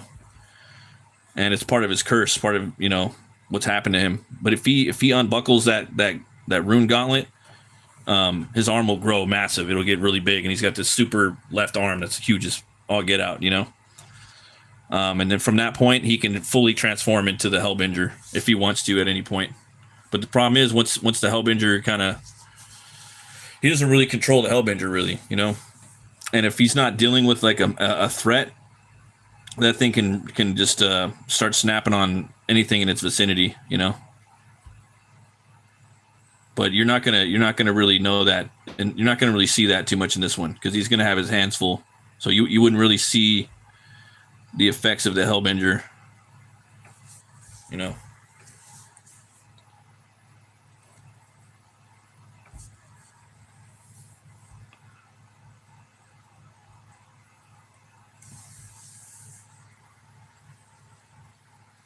So yeah, that's what causes him to be the monster. So what cursed him to be the monster? That's a mystery. Yeah, that's a mystery. I'm gonna make it to where too, like, there's things that I'm not gonna explain, but if you go check out like some Norse mythology, you'll probably find out who some of the characters are. And if you put two and two together, you'll be like, oh, okay, that's what that is. You know, it's probably going to be a little bit of a problem, but that's okay, man, for readers. But I think that'll be interesting. You know, you do a quick God of War video game search, you'll kind of figure stuff out.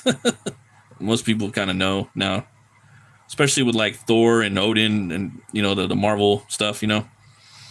But Thor isn't in my book. He's dead. Loki's dead. Most of the gods are dead. Hell's still alive. Surtur's still alive. You don't see Surtur. He is alive though. He's alive. You know. Maybe Odin's spirit is around. He might be around a little bit, but yeah, I don't know. You have to just trying to avoid the spoilers, you know.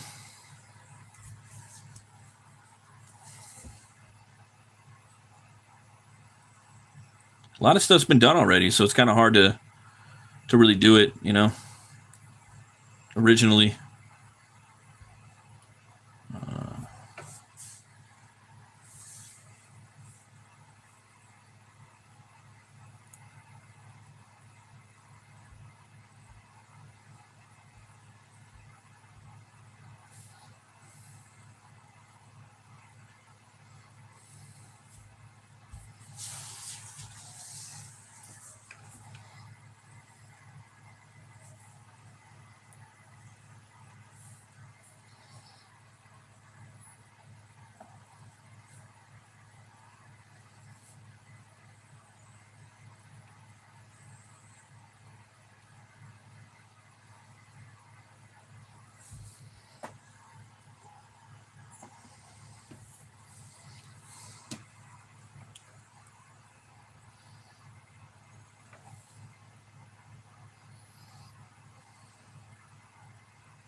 Fun fact, did you know Kratos from God of War lost to Shovel Knight in a fight?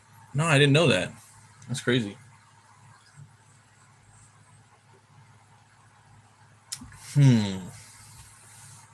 Wild. Very crazy.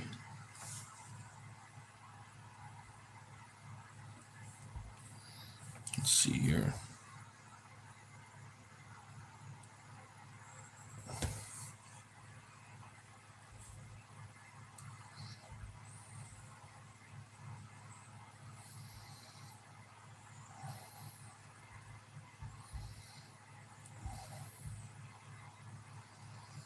Yeah, I just really wanted to do a Norse book, you know.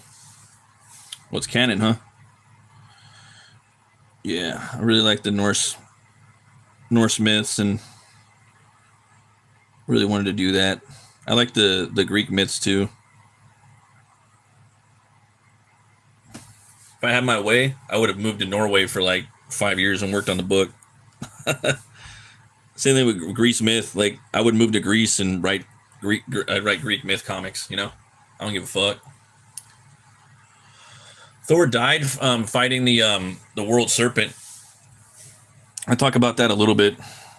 Jormungandr. And in the book, I don't know if you're familiar with the world serpent. Are you familiar with that, Jormungandr?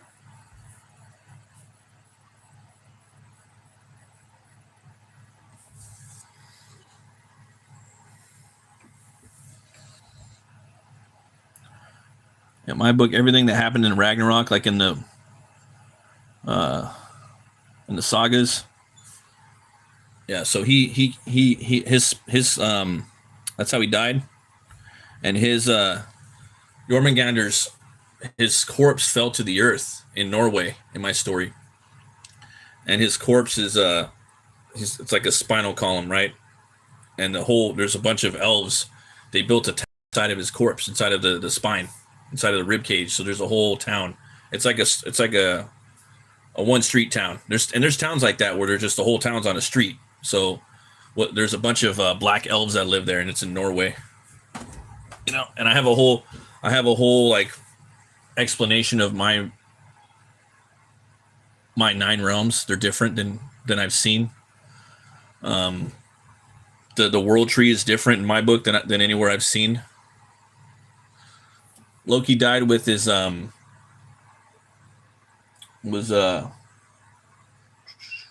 believe it was one of Odin's sons. I think it was Vali.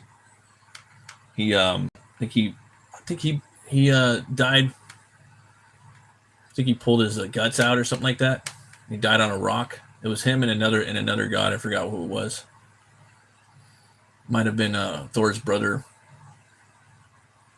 I forget his name. I think it was 2 of them though, but definitely it was Vali, Odin's son. And then Odin died. The wolf Fenrir killed him. Yeah, from what I remember. Balder. I think Balder killed Thor, or killed Loki.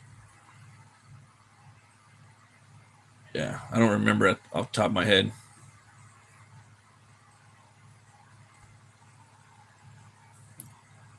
Go do a quick Google search. It'll tell you real fast. It's just like pew, right there. Anybody can know, you know. Yeah. How did Thor die or Loki die? Like, they'll tell you how they all died, you know.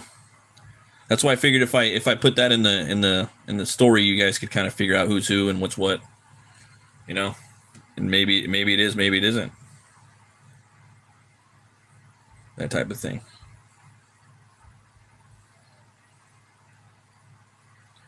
My understanding, it was Balder, and it was Vali.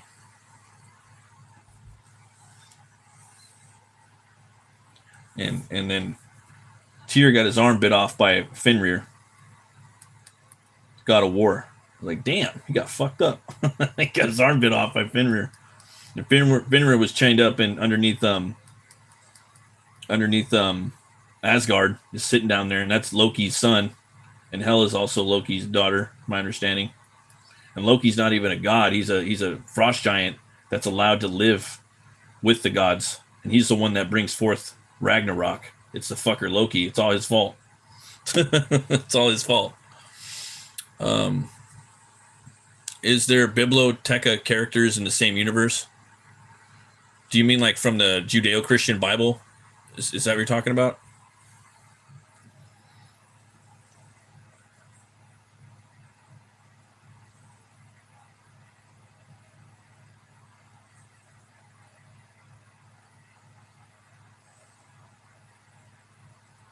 No, it's not in there.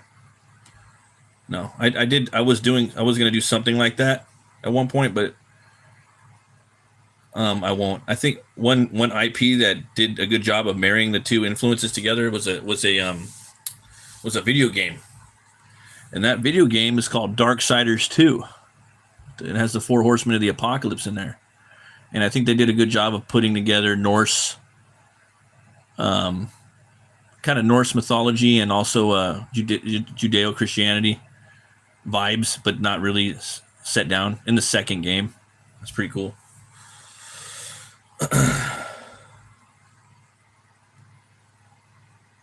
Yep.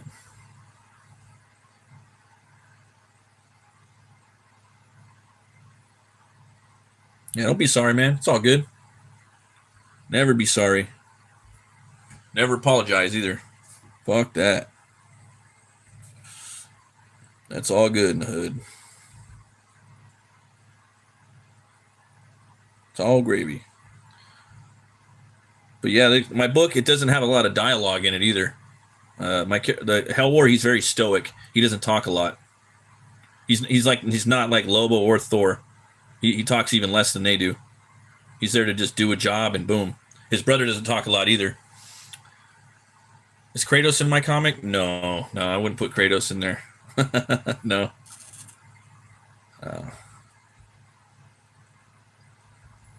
Yeah. I mean, it's cool that Kratos is in the God of War, like the God of War games. But personally, I mean, it's cool that they brought him over from Greece and he migrated over there and yada yada yada.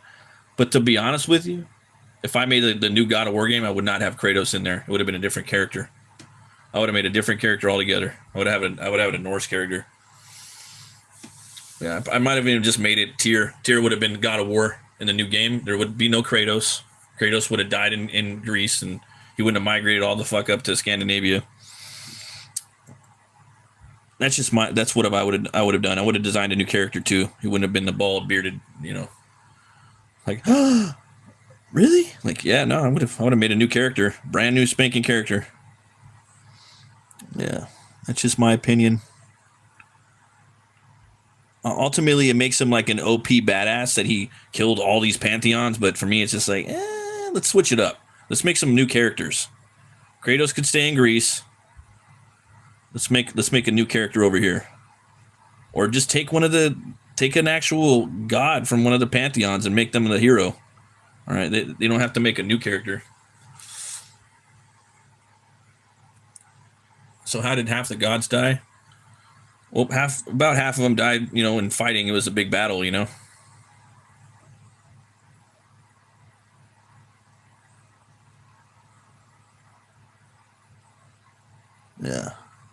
In the sagas, if that's what you're talking about.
Let's see here.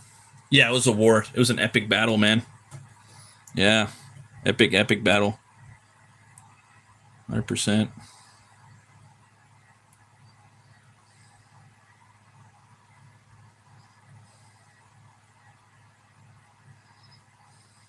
Yep. Yep.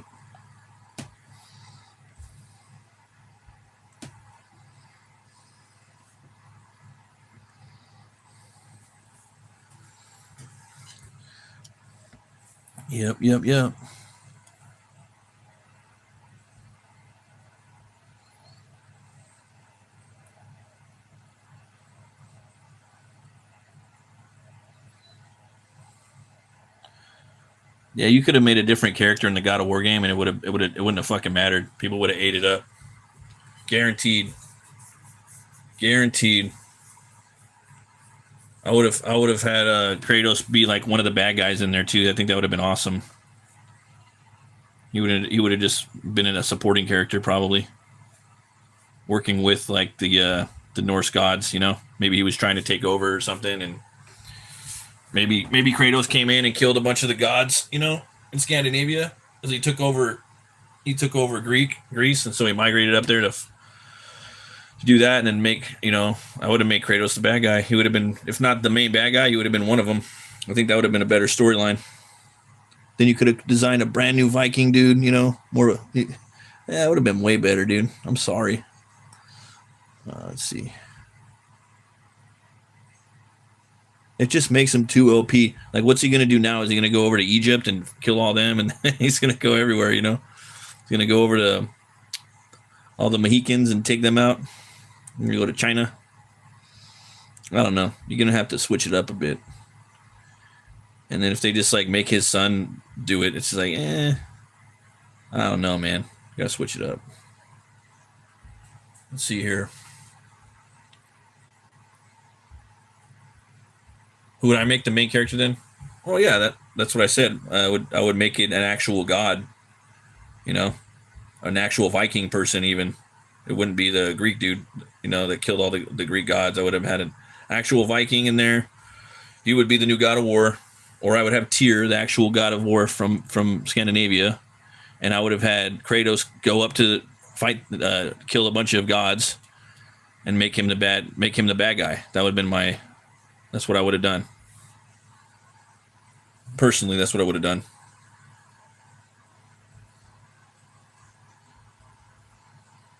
And then I would have had Kratos get taken out. The new god of war would have killed him. There would be no more Hercules. Or not Hercules, there would be no more Kratos. Bye, Kratos. I would have made it to where, like, being in the godhood mode, it's like, I don't know, turned him evil too, you know? Just like the ones that he slayed in Greece. Yeah. Well, I didn't like Thor either, the way they made him all fat. That was lame. They made a big old fat Thor. Like, come on, bro. That was pretty dumb. Yeah, Hercules would have been a cool character. I mean, I don't got nothing wrong with Kratos. You know, he's an original character, so that's cool. You know, he's a Spartan. But at the same time, maybe Leonidas would have been cool too. You know, imagine Leonidas running around in there. You know, but I don't know. Kratos is pretty badass. I would have just kept Kratos. That's fine. But he was in the first, like, what, 5 games or something like that? I think there was, like, for sure 4 games.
Ooh, 12 likes. Awesome.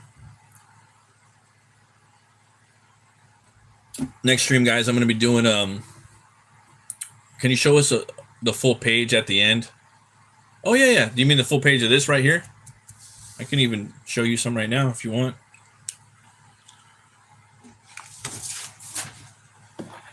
So you got, you know, this right here, the avalanche inside the mountain. You got the aftermath right here. Got to leave a little room for the words, you know. So I'm probably going to have words right here. Going to have words right there. There's going to be a bunch of words right here. You see how that, a bunch of words right here. You have to leave room for the dialogue when you're making a comic book.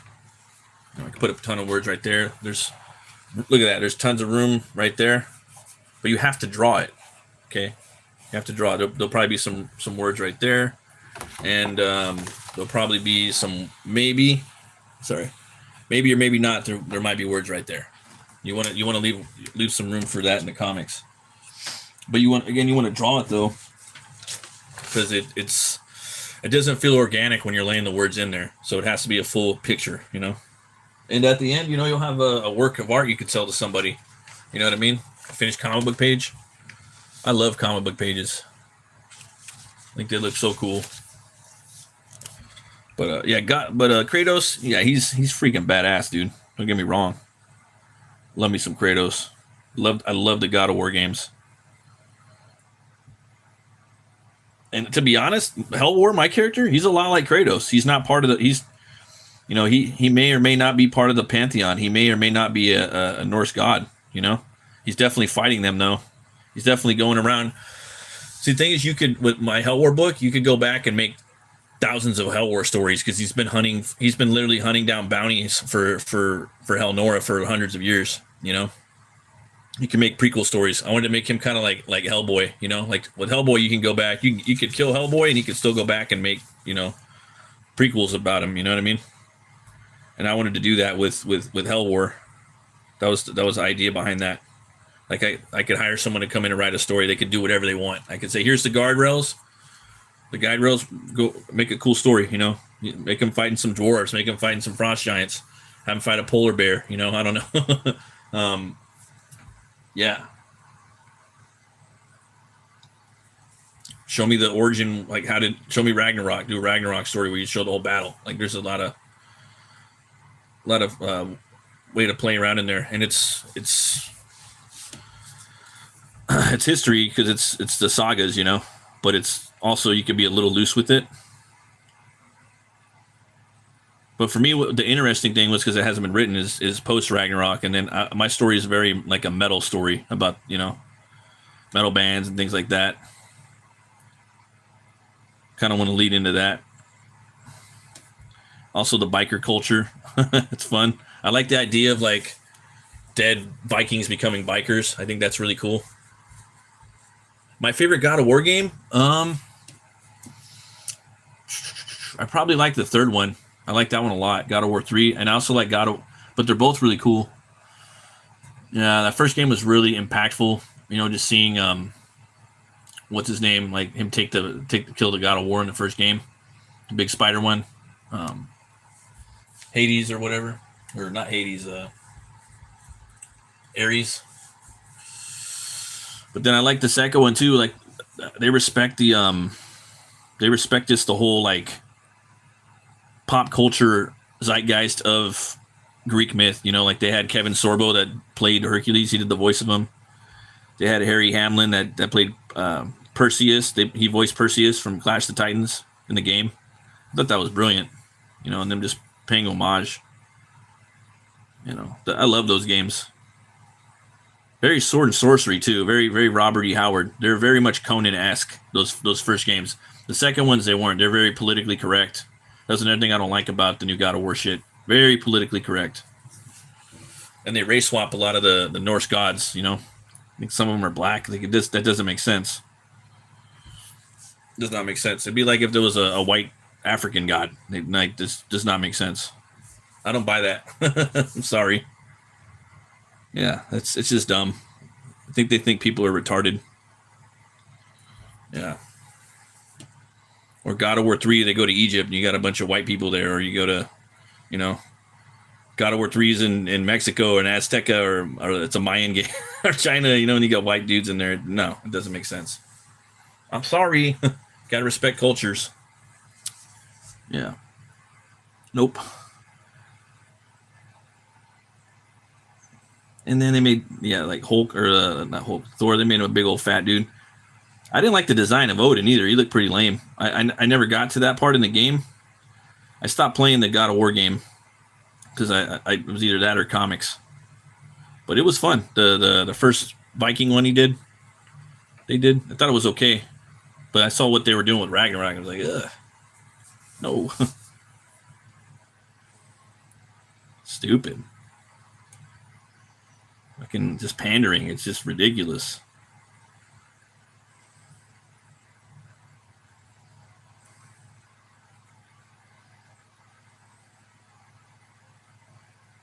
There we go. Rocks are falling down.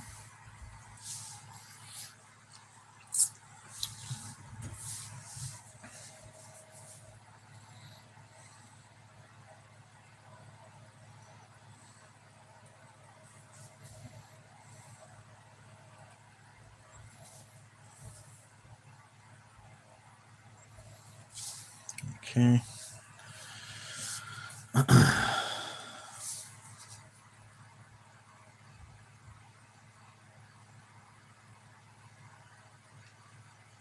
So I'm looking forward to the savage, brutal beatdown. Hey, have you heard of Mortal Kombat? Yeah, of course. Love Mortal Kombat. I love the lore in those games too. And I'm really excited for that new movie, man. Real excited. Like the old movie too. I thought the new movie was decent. But there's a lot of room for improvement, and I think they've done that with the new one. Johnny Cage looks fantastic in the new one. Carl Urban, I'm a big Carl Urban fan. That guy's a G. He's done a lot of really cool movies. He's an awesome Judge Dredd. Loved him in Lord of the Rings. Thought he was great in Chronicles of Riddick. The Boys, Red. So many movies. I can't even name them all. That guy's a G. He was on Hercules, and he was on Xena. That's where he started out. He's like the Brad Pitt of New Zealand or whatever they said. Yeah. That guy's a G. And his Johnny Cage looks awesome. Baraka looks dope. Yeah. My favorite character? Oh man, you got me on that one, bro. It's hard. For sure, like at the top, it's Reptile. I really like Reptile. I always liked Reptile growing up. He was my favorite. For sure, Reptile. But then as the games progressed, like they started really developing their lore. You know what I mean? And I started liking more characters. Yeah. And I don't know, I like a lot of the characters though. I like Zombie Liu Kang. Remember Zombie Liu Kang? I think it was in Mortal Kombat 4. Yeah. There was one game, I think it was Armageddon, where they put everybody in there. You know? They put everybody in there.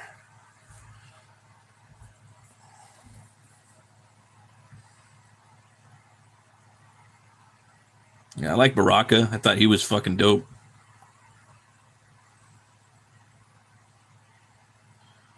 Yeah. I like Shao Kahn. Shao Kahn's like the big, there we go. He's like the Robert E. Howard character. He reminds me something out of Conan. Shao Kahn, he's like the big barbarian wizard. I really like Shao Kahn. Yeah, he is cool. Was it? And they got Martin Ford's playing him. He's awesome. He's scary. He's intimidating. The guy that played in I don't know if you guys watched David, House of David. I started watching that, man. I never finished it. I gotta get that again. But that guy, he is intimidating. Yeah. He's scary.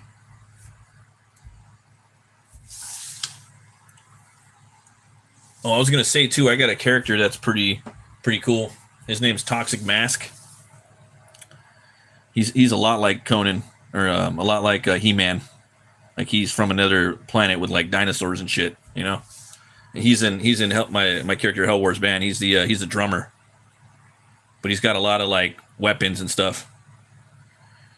He's basically like a cross between John Carter, He-Man, and Rambo. So he's got a lot of guns and stuff like that. He wears a mask, but he's also a wrestler. He's a professional wrestler. You know what I mean? He wears his big title belt. He's always wearing it.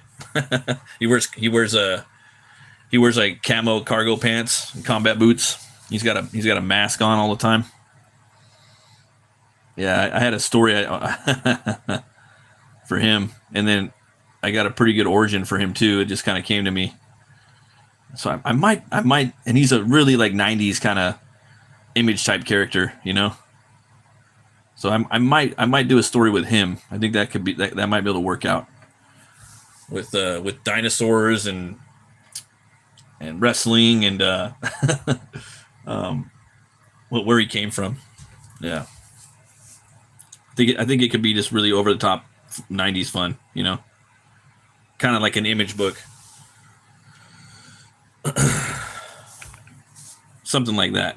But not 100%. A little bit of this, a little bit of that. None of my books are like 100% one thing. They got a lot of different influences and vibe kind of going. How many comics do you have you done? I've only done 2 graphic novels, and then HELWÄR is going to be my third. So, and each book I'm getting better. And I'm working on another one, and I'm working on this one right now, Crom. So this will be technically the third IP I've done, and then the fourth one will be the Puritanian. That's my witch hunter book. So I'll have Butch Cleaver, HELWÄR, King Crom, the Puritanian. I'll have 4 IPs right there. And that's what I want to do, though, man. I want to have a bunch of I want to have a library of books, but I want them to be all standalone, like just one stories, just one. Not, you know, you read the one story and that's it. And if it needs a sequel, then a sequel will happen. But I don't want to leave really any. Yeah, there'll be endings. There'll be a beginning, a middle, and an end to these stories, and I want to make them about 50 to 100 pages long. You know, and I like a lot of genres. But some of them aren't going to get made, man. You know, it just is what it is. Yeah, I like a lot of stuff, and there's a lot of different. And I think when you try different stories and stuff like that, it'll probably make you a better storyteller and kind of keep you open-minded. You know. Oh yeah, Sandman from DC. Never got into that character. Yeah, of course I've heard of him. Also, Preacher. I liked. Never got to read the Preacher books. I read the first one, but I like the artist in there. Was it Steve Dillon? He was great. And then the covers by Glenn Fabry, awesome. And yeah, I was digging Preacher. I like that. Sandman looked cool too, but I never really got into that. It's not my thing.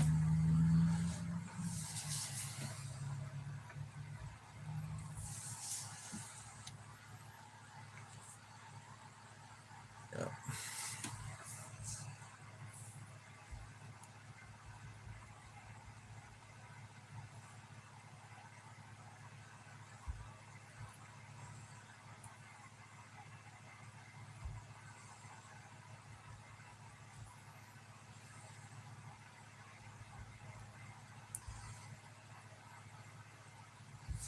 All right.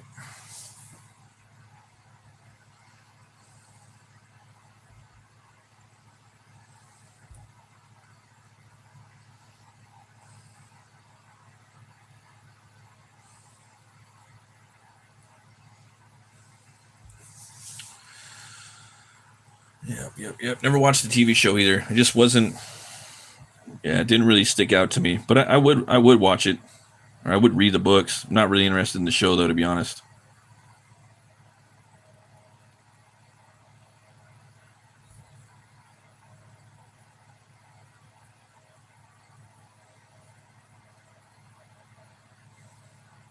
I do think though, if you were in like a position to tell like to do like one story, you know, just work on one book. If you get a cool character, you could put out like Spawn, you know, stuff like that. Hellboy, where you can just do episodic, like a monthly comic book. I think that's the way to go, man. And then you just got to have a character that's where you can do a lot of different stories with it, you know. I think that's, you know, then you just kind of bring that character into these different styles. Hellwär is good for that because he's like a globe-trotting character. So you're always dealing with different folklores and things like that. So it stays interesting, you know. Batman, you could do that. He's deals with all kinds of, you know. There's just a lot you could do with that. He's globe-trotting as well.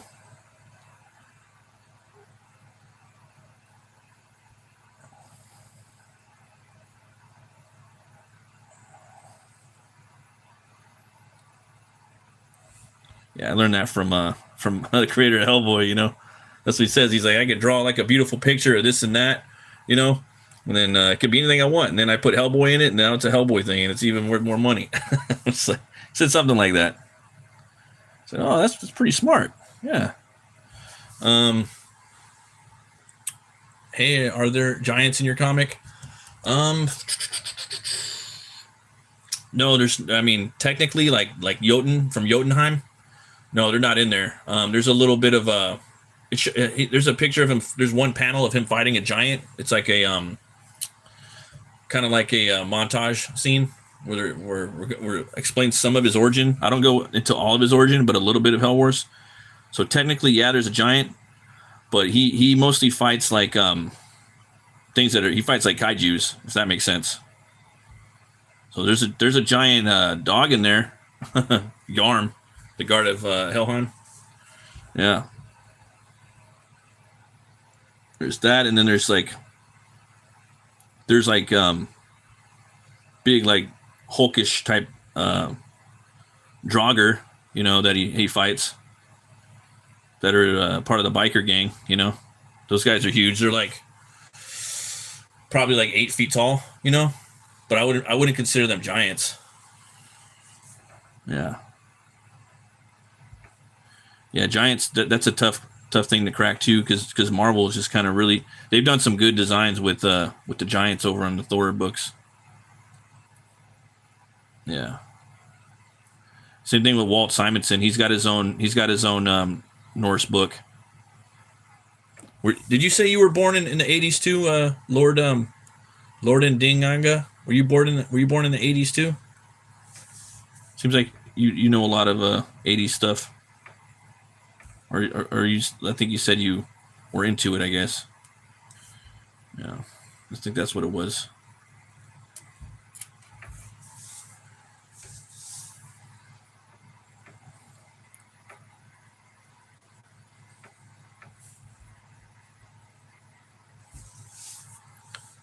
Oh, you're 11? Damn, you're young, dude.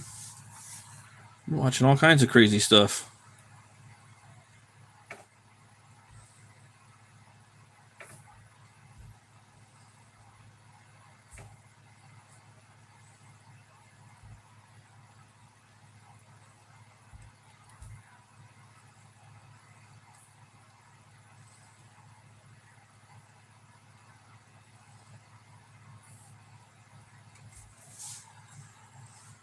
You gotta be careful with that, man.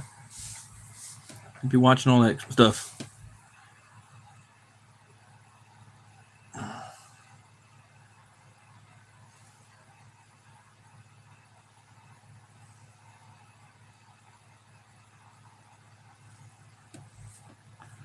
All right.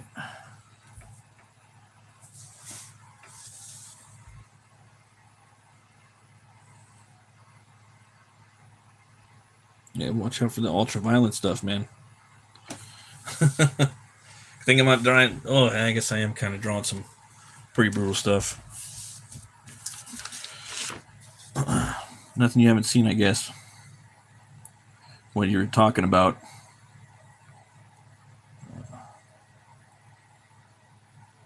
Yeah, like too much of that violence at a young age, man. That'll desensitize you a little bit.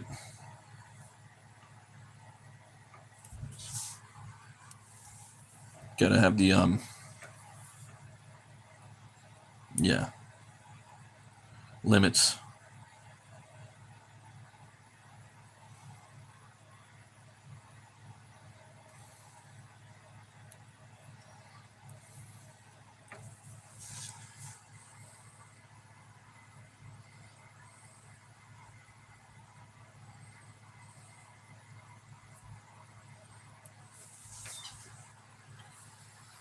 Yep. Yeah.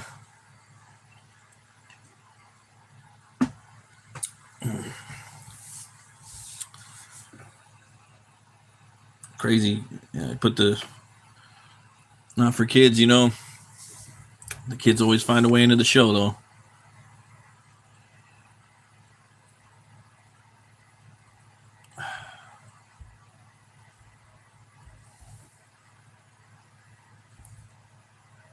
Kids aren't stupid either. That's why it's hard to make books for kids too.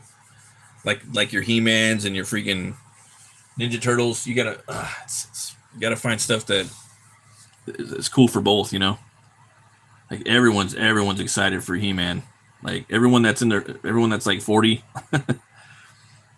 for the most part, dude. They want to watch that movie.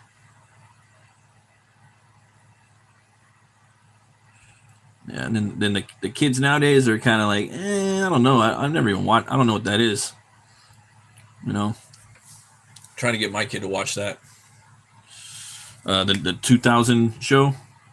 Talked about it before. I'm gonna watch that. I think tomorrow I'm gonna get up in the morning. I'm gonna put on some Bob Ross. I'll watch some Bob Ross with like 1 cup of coffee. Then I'm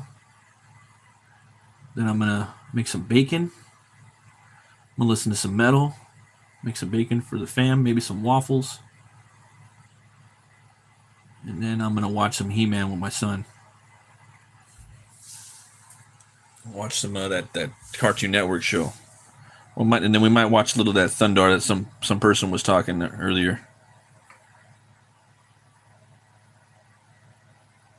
Yeah. Yeah. But these kids, man, they're the future, for all you cartoonists out there. We gotta do our best to make the books, and if they want to make them, we gotta show them the path. They're the future.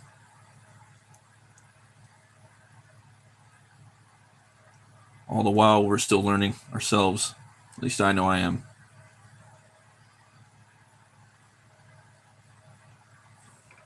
I'm almost 3 hours. 3 hours long. It takes a long time, though. It takes a long time. And I still got to go up there and finish that part up there, too. Yep. Let me finish this background right here. Okay.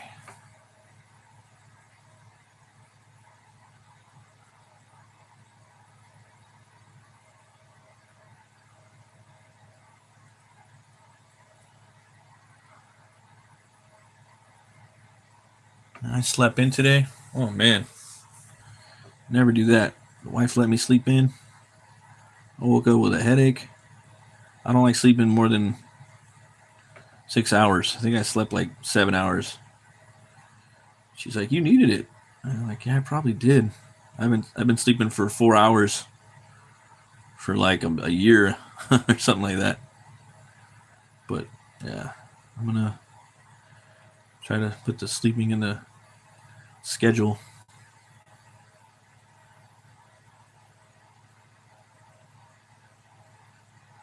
There we go. This is right here too. Forgot about that. Let me see. No, that should be good actually. Yeah, that'll be good. This is like that. Maybe it's a little bit in the front too, like that actually. Yeah, I'll put these like that. A little wood right there.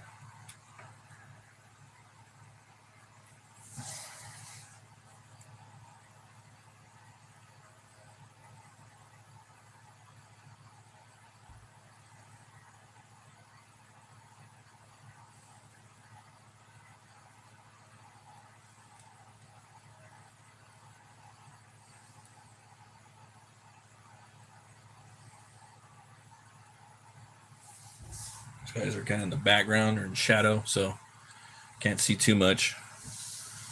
Have some shadowy figures right here too as well.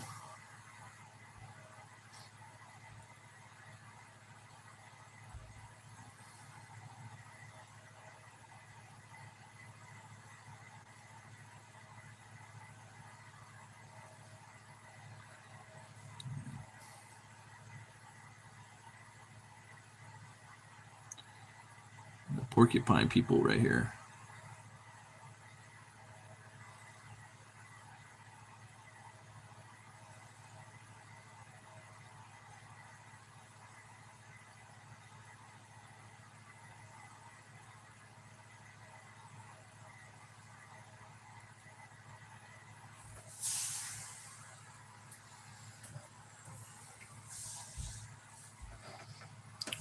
Okay, we got that.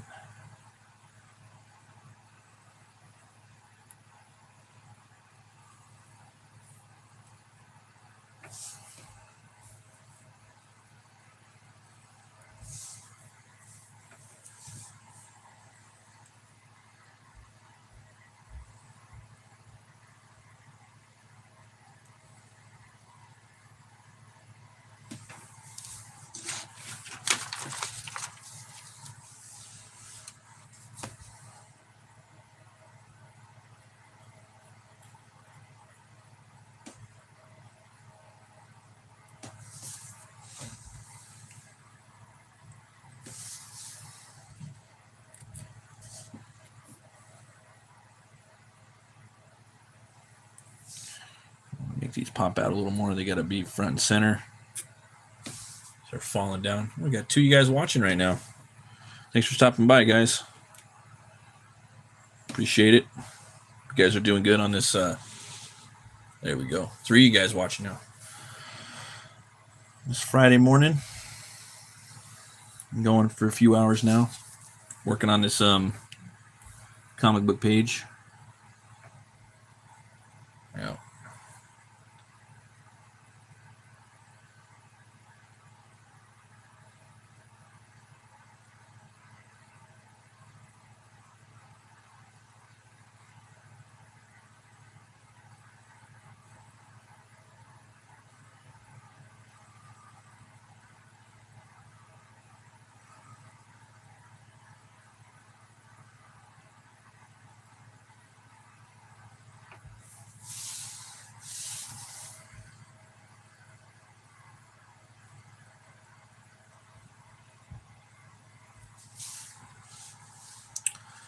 See the Mario Man. Thanks for stopping by. Anything with the brush pen? Yeah. This one, the Tombow. A lot of people use this one, the Fudono no Saki. This is the hard tip. This is my favorite, man, all the way. 100%. 100%. And then I'm going to get this panel up here now. Drop it down a little bit. Right about there. Finish this one up.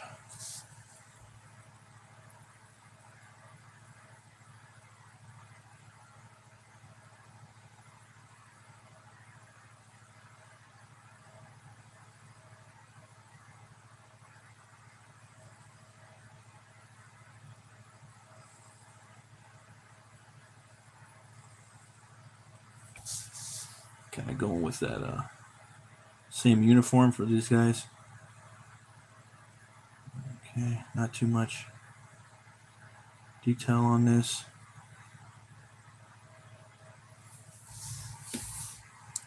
Don't want the face to be too big.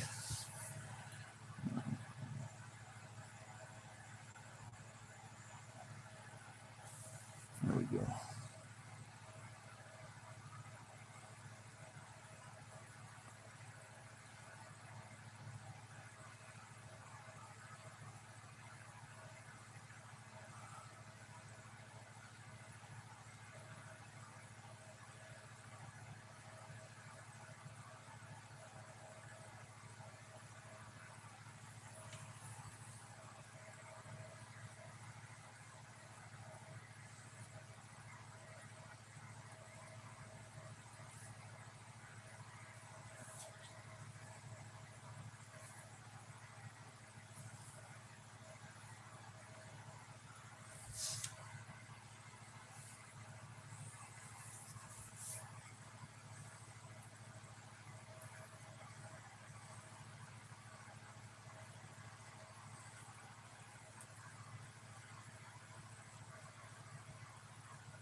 Hammering away at that.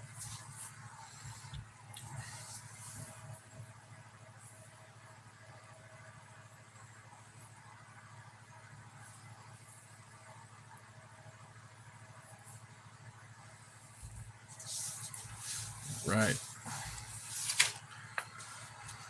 We're going to throw a thick line right here as it's dark in here. Like that. It's kind of like made out of wood, so just that.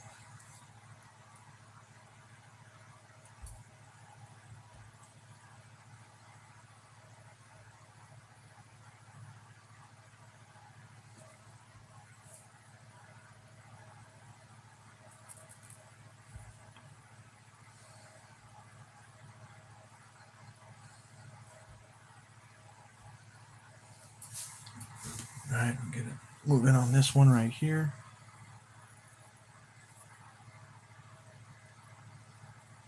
All right.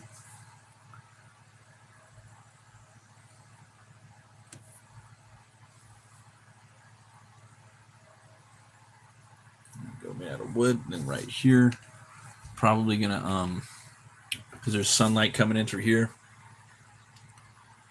Seems your comics come along great. Oh, thank you, Auto Sprites 488. Hope you're having a great Friday morning. I'm just showing my process, about how I do it. I'm a grayish green indie creator, so I'm still learning how to do stuff myself. But yeah, this is my third. It's going to be my third comic, or no, fourth. This is my fourth comic. My third one hasn't been released yet. Yeah. Now I got to do this like that. There we go. Just to kind of create that. Just that. And then I think right here I'm just going to do solid black, just so it's like a little kind of center corridor room. So we'll do this, like that.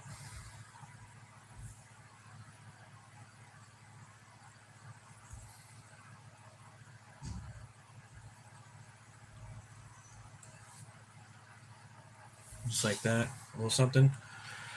And then probably going to come through with this, like, hopefully I do it right. Let's try it. Could do it, if I spun the page up right now, if I did like a throw, if I had it upside down, it'd probably be a little easier, but I'm just going to do it like this.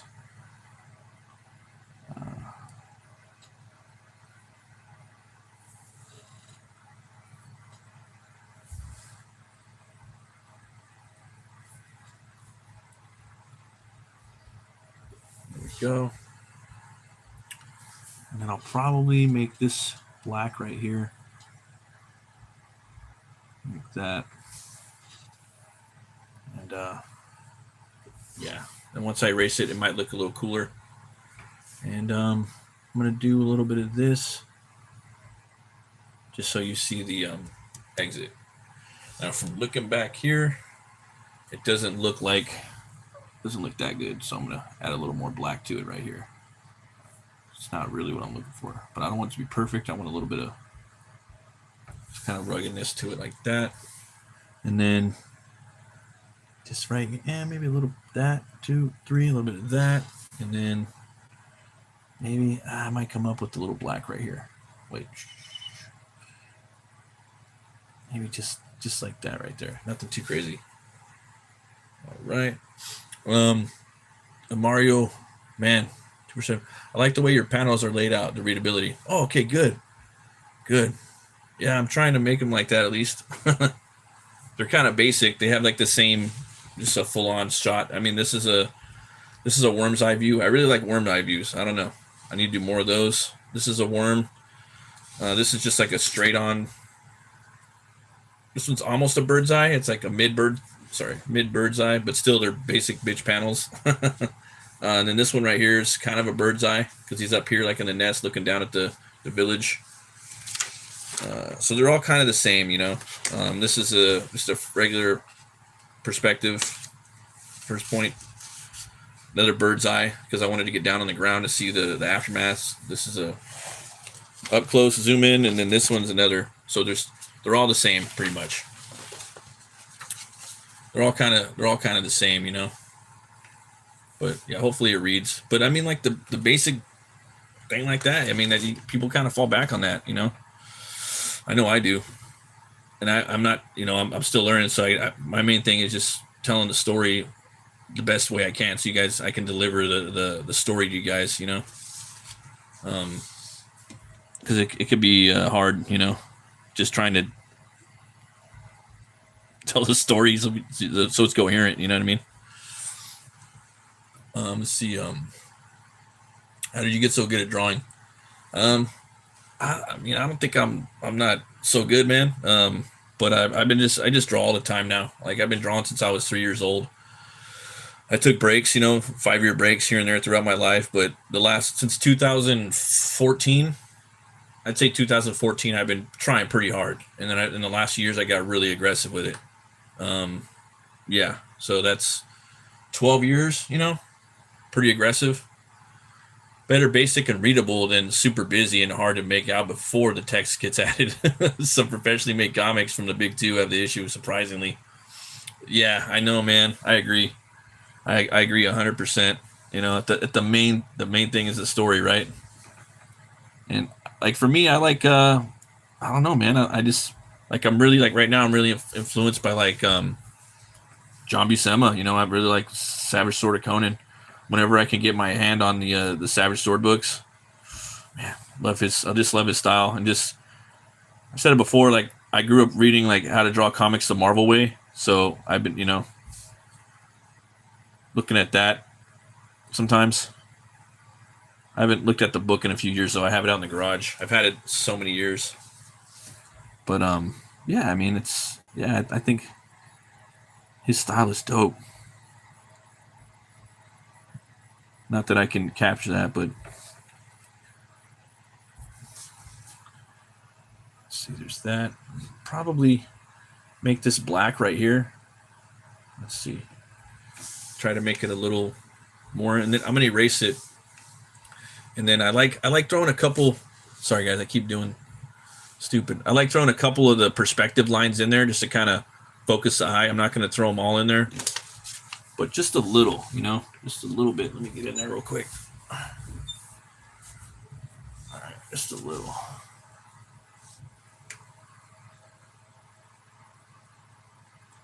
Since it's dark, I can kind of get in here a little bit more than normal. So I just set these up right here as like guides. And they don't have to be perfect for me. This one I actually will probably do a little bit of that though, to be honest, because he's in a dark room. Or they're in the dark room. Right? So I call these like these are my borders, right? And then I'll just kind of get in there and kind of throw the lines towards the light. Like that. Doesn't got to be perfect, but I'll wait like that. Sorry again. Getting used to this view. Trying new things, guys. Doesn't got to be perfect. Just whoop. A little bit of that. There we go. Get this one. Like that. Thicken that up. Coming through with that.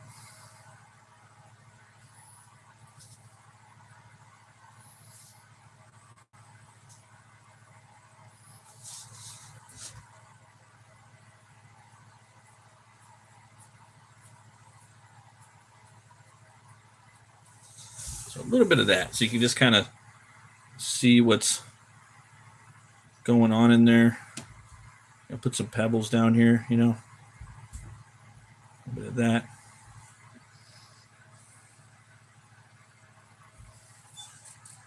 There we go. I would almost draw some trees in the background because there's a forest out there, but I don't think I'm going to do that. But I would, and I can almost even blacken out these guys. I can just make them silhouettes, but we'll see. I might do that too. I need that line right there. I forgot to draw the line, but I might do that too. Let's see here, Mario Man. Since you like that kind of comic, one book that might help / interest you is The Art of Comic Book Inking by Gary Martin. Dark Horse published it. Has real examples, including from the Conan run. Hope it isn't too hard to find. Oh yeah. He's awesome, Gary Martin. He's a beast. He's one of the best inkers alive right now, in my opinion. So good. I follow him on Twitter. I see a lot of his. He does a lot of Bernie. Bernie writes in. And he's yeah. Wow. So good. So good. He's like a surgeon. You know, a surgical. He's like a doctor of inking, in my opinion. He might even be. He might even be like the best comic book inker alive right now, to be honest. He's one of the best. One of the best. Yeah, really, really good. Let's see. Yeah. Let's see here. Have you ever read the book How to Draw Comics to Marboy? Yeah, I actually have the book. It's out in the garage. It's a great book. I think all comic book creators should read it and own it and refer back to it. But that's my opinion, anyways. Let's see if I can use one of these pins right here.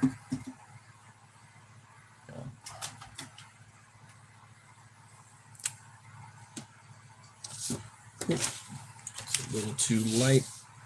Need a darker pin. Let's try this one out. Yep, perfect. All right, here we go. So we'll start inking this over here.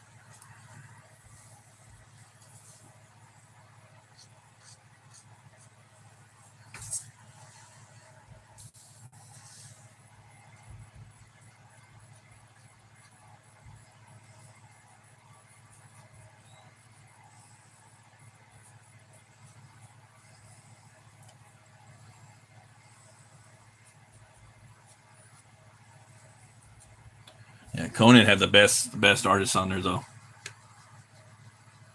So cool, man. A lot of those Filipino artists, and was it Ernie Chan? Oh man, that guy. Fun to look at. But Bernie's my favorite inker. I gotta say Bernie Wrightson for sure. Hands down. Yeah, Bernie Byrne.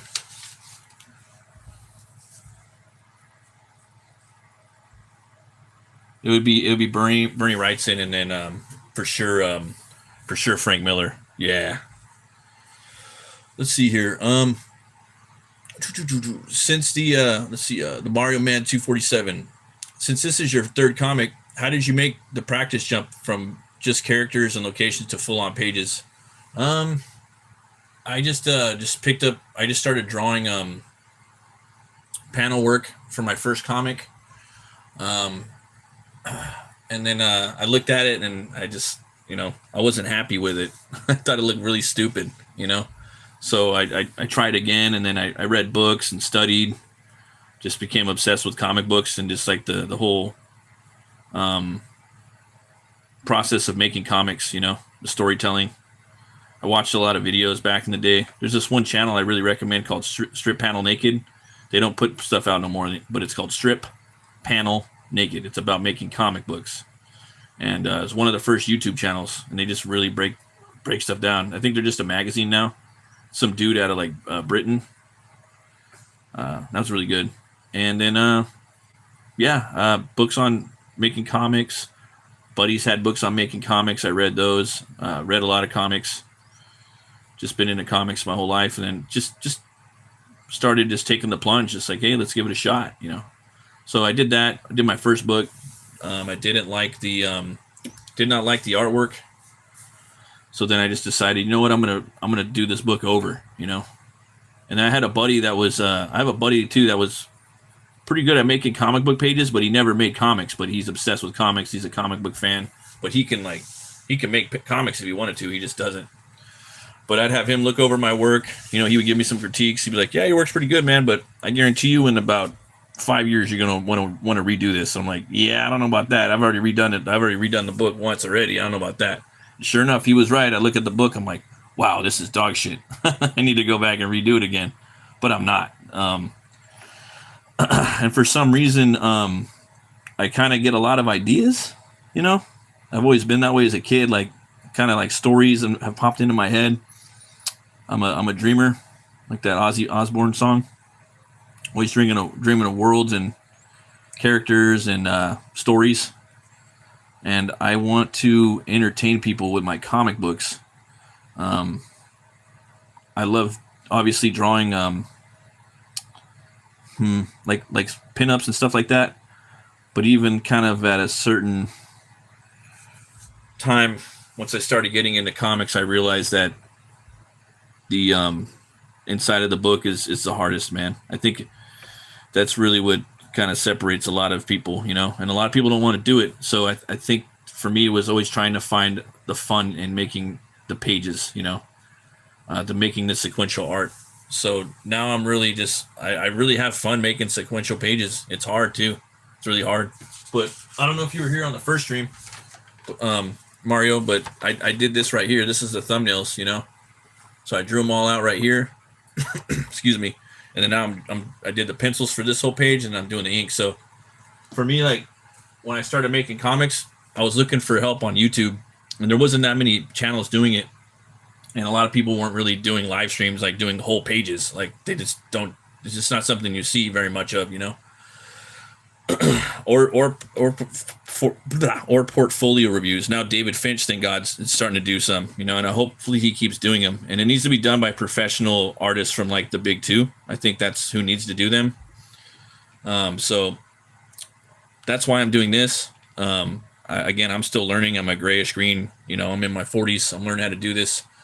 But I'm going to show people pages of my King Crom, the Barbarian comic as I make it. I'm going to do probably two pages a year, 2 or 3, because I'm going to be putting contributing about 9 pages a year of my story over probably 5 years.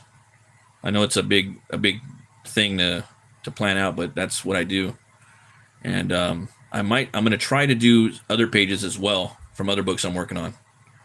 But you got to be careful because of the whole spoilery thing, hopefully. But yeah, that's where a long answer for a short thing, you know. Since this is your third comic, how did you make the practice jump from just characters and locations to full-on pages? So that's how that was, you know. Let's see here. I kind of want to do something like this right here. I think that would be kind of fun. Something like that. Yeah. See, then I just got an idea right now. Right there. That looks like a bat. I want to draw some bats in here. I didn't even think about that. That was like an accident right there. A little Bob Ross, little happy accidents, you know.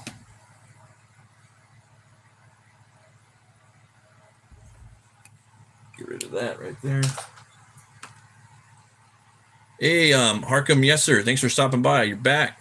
Hey, what each your favorite live stream you have ever? What is your favorite live stream you've ever done? I'm not sure, man. They're all pretty fun. You know, I have fun doing these. I'm just relaxing when I'm here. It's just really like a fun thing for me to do. You know. It's a good way to decompress from life, you know? Yeah.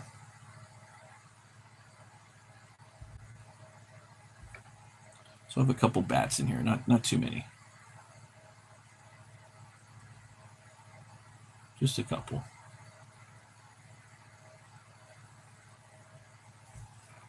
Kind of flying up in there. After all, this is the Bat Merc show, right? Stupid. No, but my name's Matt Burke, right? So it's just a play on words. And there's a million Matt Burks out there. So I figured Bat Merc would be cool. My guitar player from back in the day, one of my old bands, he thought of that name. I just thought it was funny. And I like Batman and bats and gothic stuff and metal shit. So it just kind of, you know.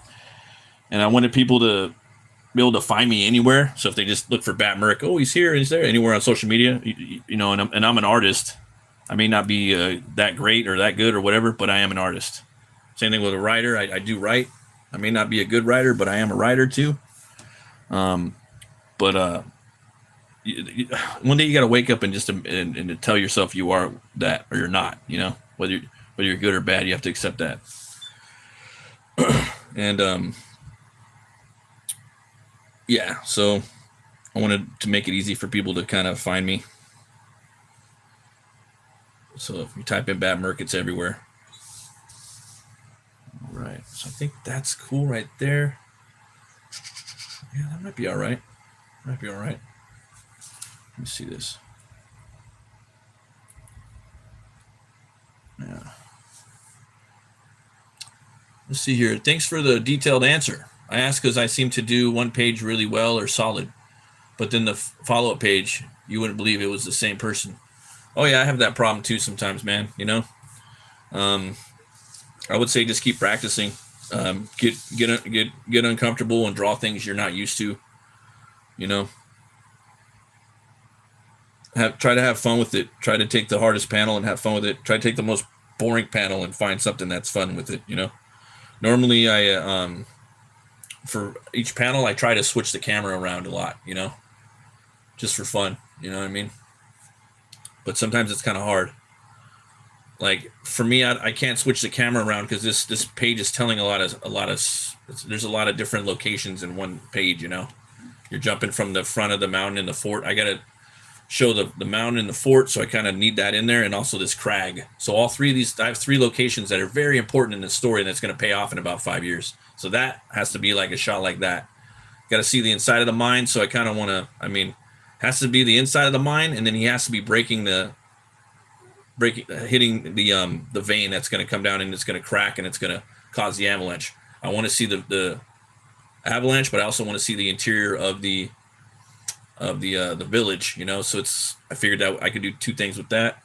I wanted to see the beast inside of its crystal right there, and I wanted that crack to come all the way down, like it's causing it into the borders and making that the gutter. So it's just a lot of low level and zoomed in stuff of information that I had to do. Excuse me. The Mario Man 247 might be the struggle of wanted very detailed and focused versus clean, light, and easy on the eyes. Yeah, that's a hard struggle, man. We all like to draw a lot of detailed stuff. I do too. But in the comic book pages, you have to just pick and choose, where you want to do that.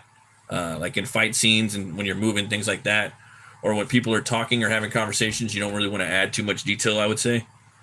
I think yeah. And then it's also, especially like, say you're setting up a world in the first book, you can add a lot of details and things like that.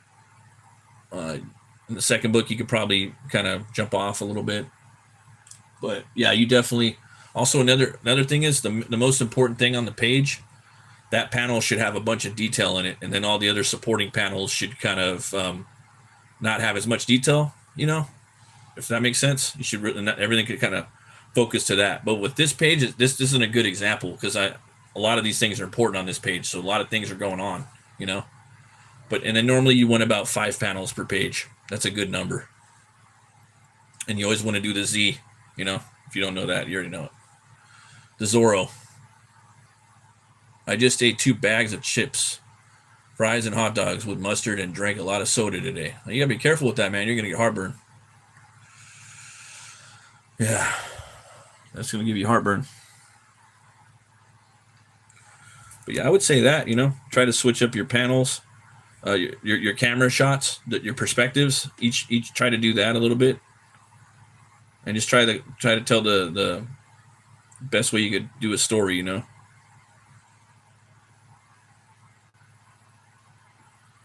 Ultimately, it's the storytelling that you're going to do. Use photo reference wherever you can. I try not to. I don't use. I don't use 3D models. I don't trace. I look at pictures and I try to draw them as best as I can. That's how I've always taught myself as a child. Even figures and things like that. I understand some things probably could need to be traced if it's like a specific realistic place, maybe you might want to trace it. Maybe it's like I don't know, the White House or a Lincoln Monument or something, but still at that point, I figure you could probably just freehand it. People are going to know and it's going to give it character. Your art's going to get, I like that. I like imperfections. Imperfections in art is, to me, what is fun, and interesting.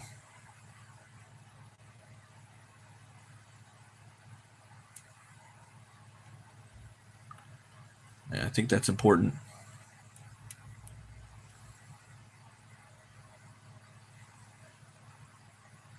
I think that's real important.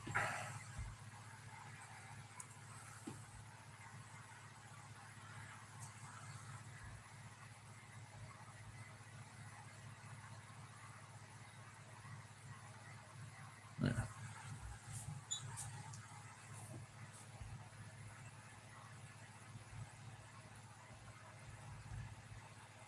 Shadow right there, nothing too crazy.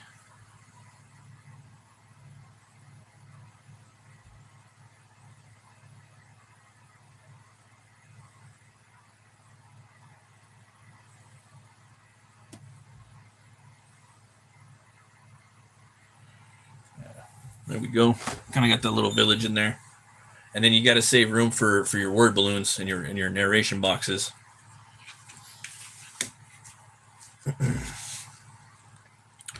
Yeah, these people are pretty short too. Yeah, they are about 5 foot or smaller. For the most part, there'll be some anomalies with these guys, but they're all pretty small. Yeah. Yep. I think I'm gonna start working on this one right now. Go back to some of that later. There's that. Okay.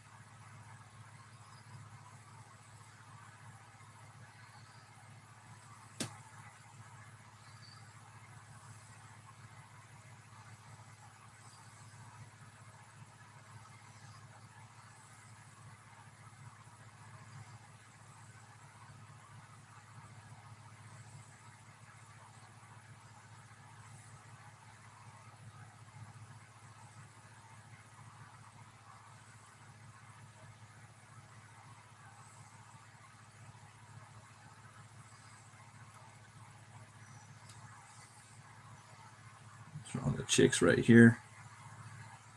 Women. I have long hair coming down like that.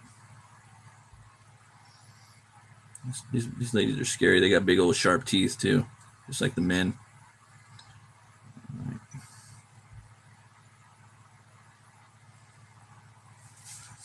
Okay.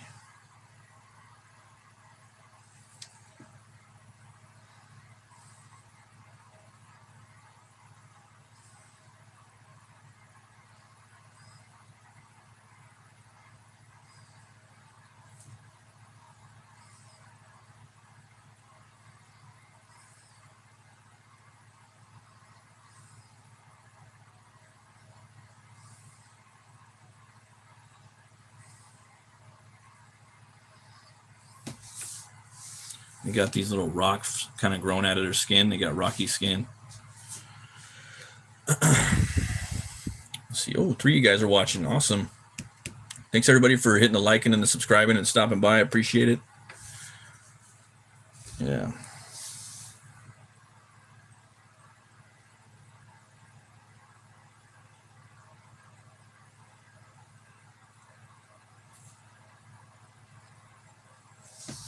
All right.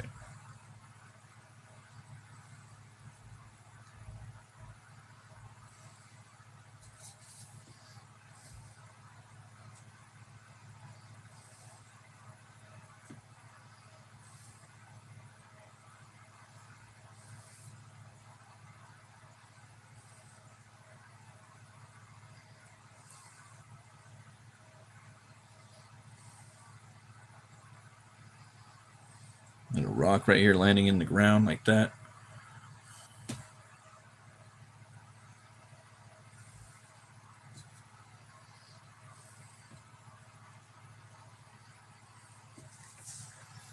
Probably fell down like that.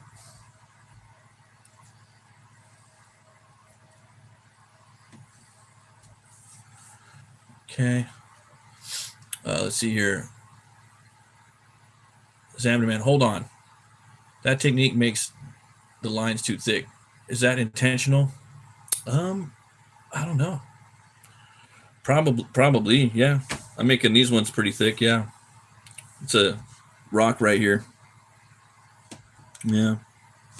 And it's falling out of the ceiling, so there's a little bit of that. Yeah. Got a rock right there.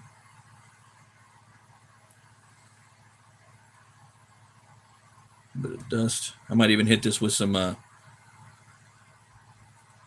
some ink spatter later, you know. But right now we're just laying down most of the line work. Then we're going to erase the pencils tomorrow or the next stream. I might even do it off stream and then come back and hit it. Let's see here.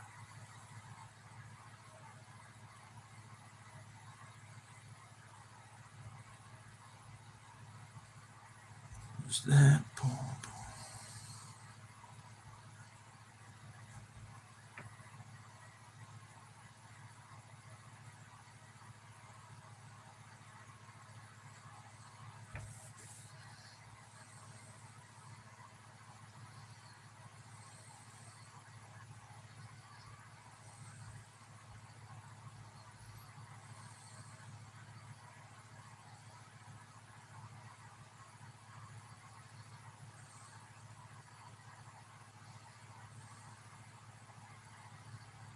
Got an elder right here. Old man right there pointing it up. Let's see here. The Mario 247. Were you always a brush pen guy, or did you mess around a lot with? I just started using this actually about a year ago. This is the best. This is the best thing I've ever used ever in my life. Normally I always use a Microns forever. You know, I've been using these forever. Now I barely use these at all. Yeah, this is phenomenal. But pretty soon I'm gonna try to just do Winsor Newton. I'm just gonna try to go full brush eventually. And I'm also gonna just start using a nib. I'm gonna go full on nib mode at home, you know. I got a bunch of nibs ready to go. This one's got whiteout on it, but yeah. I played around with this before. But yeah, I'm gonna start doing that. Yeah.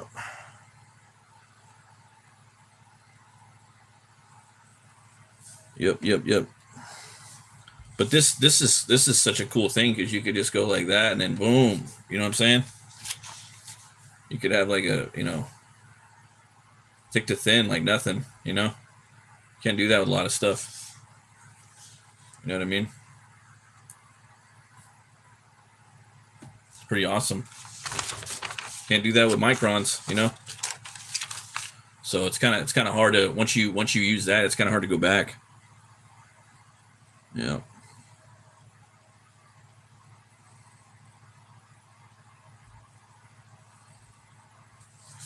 Kind of hard to go back at that juncture.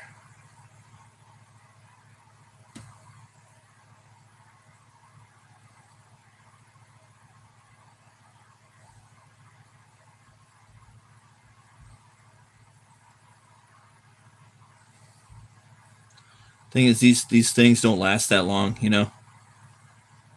They also have some good ones at the Dollar Tree. These ones are starting to sell really good. They're okay. These $1.25 ones right here. These micro tip pins. I like these. Pretty badass. Yeah.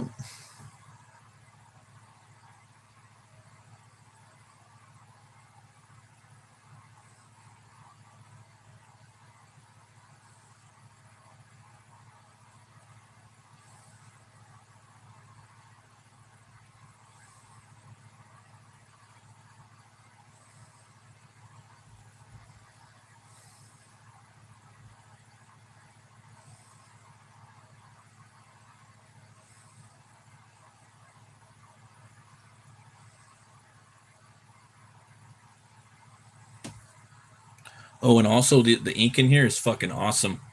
The ink in here doesn't, like when I erase, that's a major problem with like, yeah, it's very important. So I use Tombow inks and I use the Tombow erasers.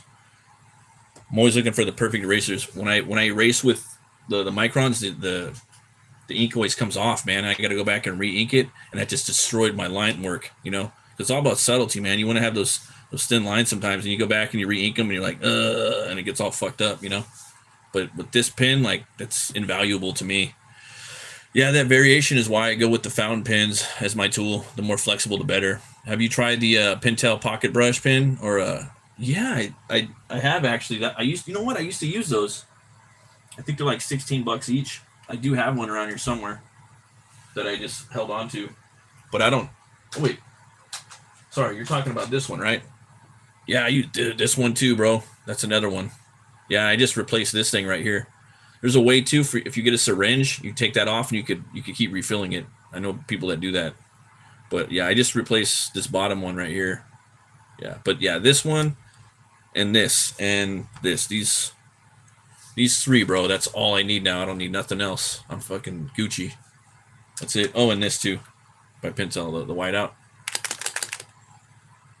But I do have some white ink that I just started using. I've had this for like at least 10 years. At least, maybe 12 years. I just started using this. This works awesome for whiteout, or for it's white paint, or it's white ink. Dr. Martens. Yeah. Yeah.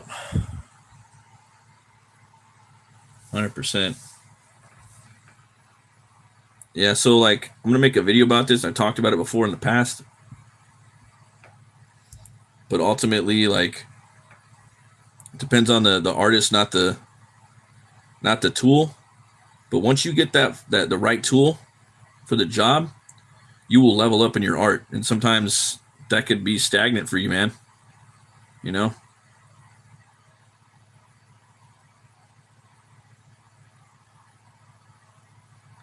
Yeah, because like I'm telling you, the moment I start switching over to these, also for pencils, the mechanical erasers, I leveled up in my art just because I had those.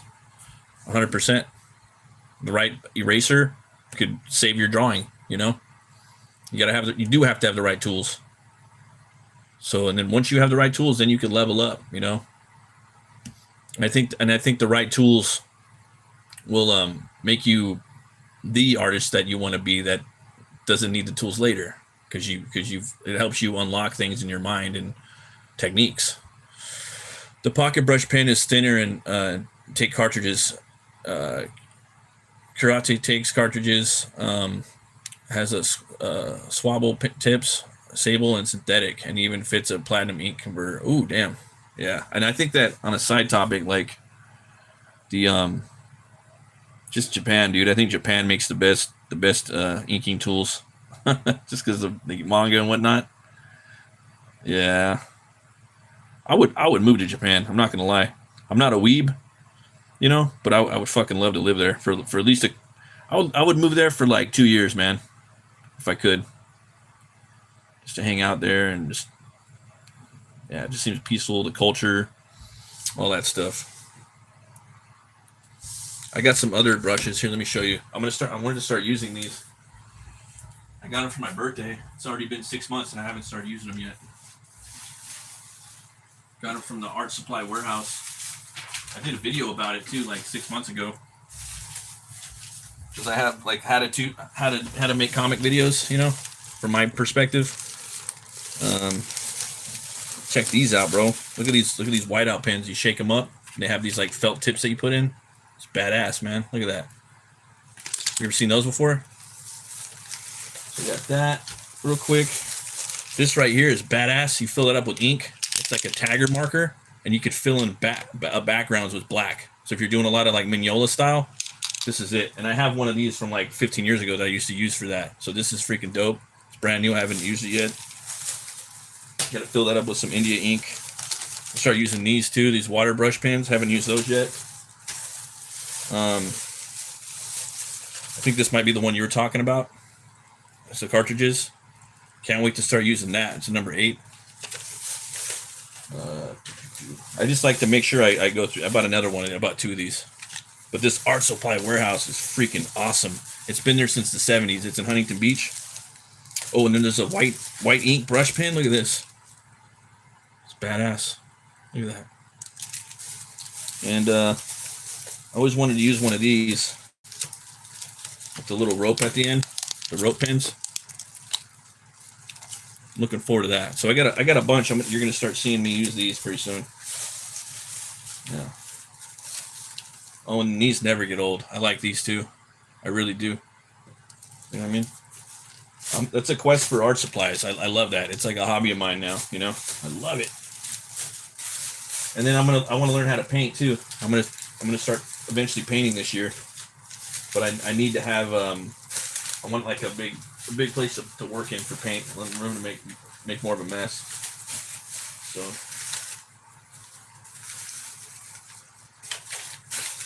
this thing's pretty awesome. But they have a website too. It's called the Art Supply Warehouse. Let's see, the Mario Man, PH Martin's White. I've only tried the Copic white ink and Kuretake Zig white ink. Just got the Windsor and Newton brush white, but haven't opened it yet. Well, that's cool, man. Freaking awesome. Love all that stuff. Yeah, man. Yeah, like I said, I think the Japanese got the best stuff, bro.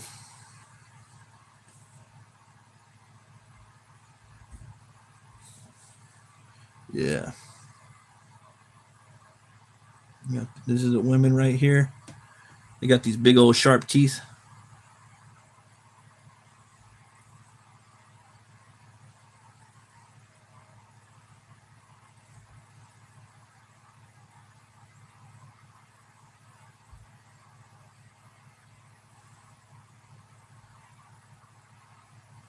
Get the kids running too, man.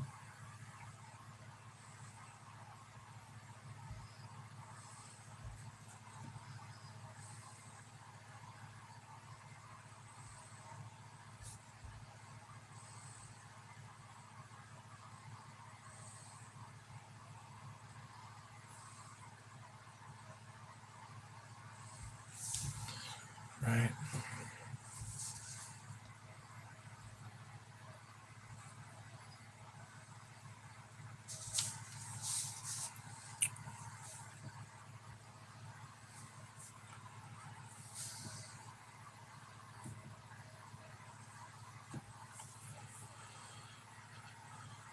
I'm doing pretty good, Lordan Ding Yanga. Hope you're having a good day. Yeah.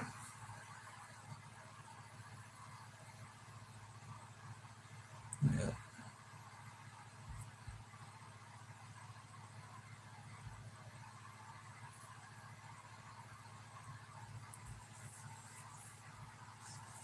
Pretty good. Probably about to quit here pretty soon. I'm going for about 3 hours, 3.5 hours, so pretty long. I wanted to take a big chunk out of this drawing though, I want to get some work done on it, so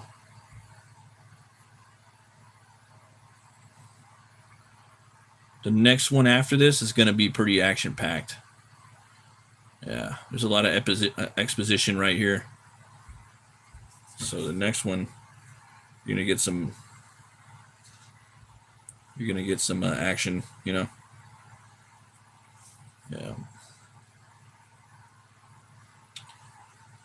Yeah.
Right.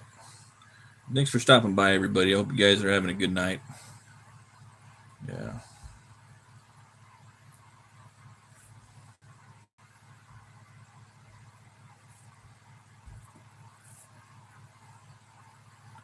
%.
Yeah, it's night over here, man.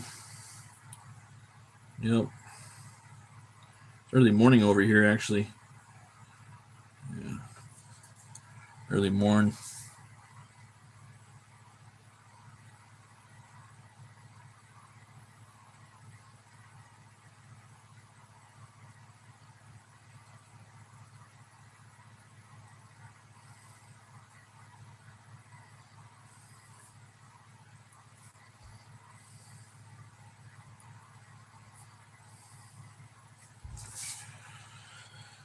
All right.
This little like hut thing right here where they're selling produce right out the side. When am I gonna do another stream? I might do one tomorrow. If not, it'll probably be yeah, I'm not really sure. I just kind of get in where I can, you know. But yeah, I'm not sure. Maybe tomorrow, possibly tomorrow night, I might do one more. That'll be a beatdown stream though. I'm gonna have Skeletor versus Pulse of Doom. Try to switch it up a little bit, you know. Yeah. Trying to do different shows, you know. Got the comic book breakdown show and then the brutal beatdowns. The breakdowns and the beatdowns. And then the barbarian brunch. Yeah.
Go. All right, let's see. Skeletor. Let's see. The Mario Man. You liked Conan, but do you like Xena? Yeah, I like Conan and I like Xena. Xena's awesome. Let's see. Skeletor versus Vic Rattlehead. Who's Vic Rattlehead? I don't know who Vic Rattlehead is. Yeah, I'm doing Thulsa Doom. Yeah.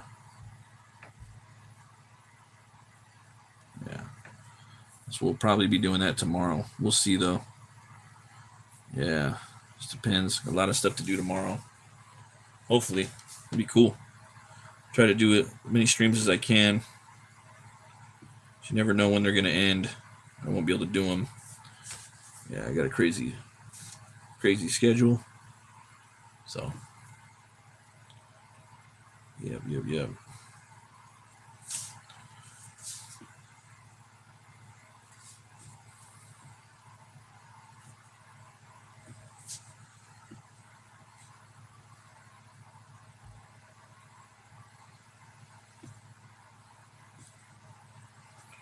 All right.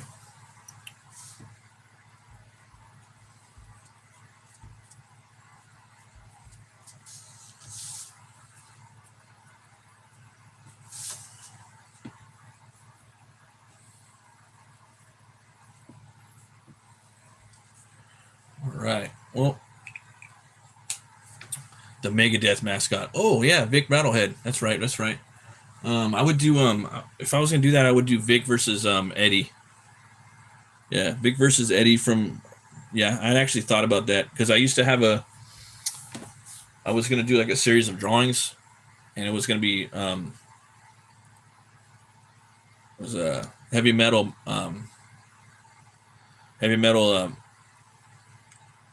what was that? What was how did I word it? I have it on my Instagram. It's heavy metal mascot matchups.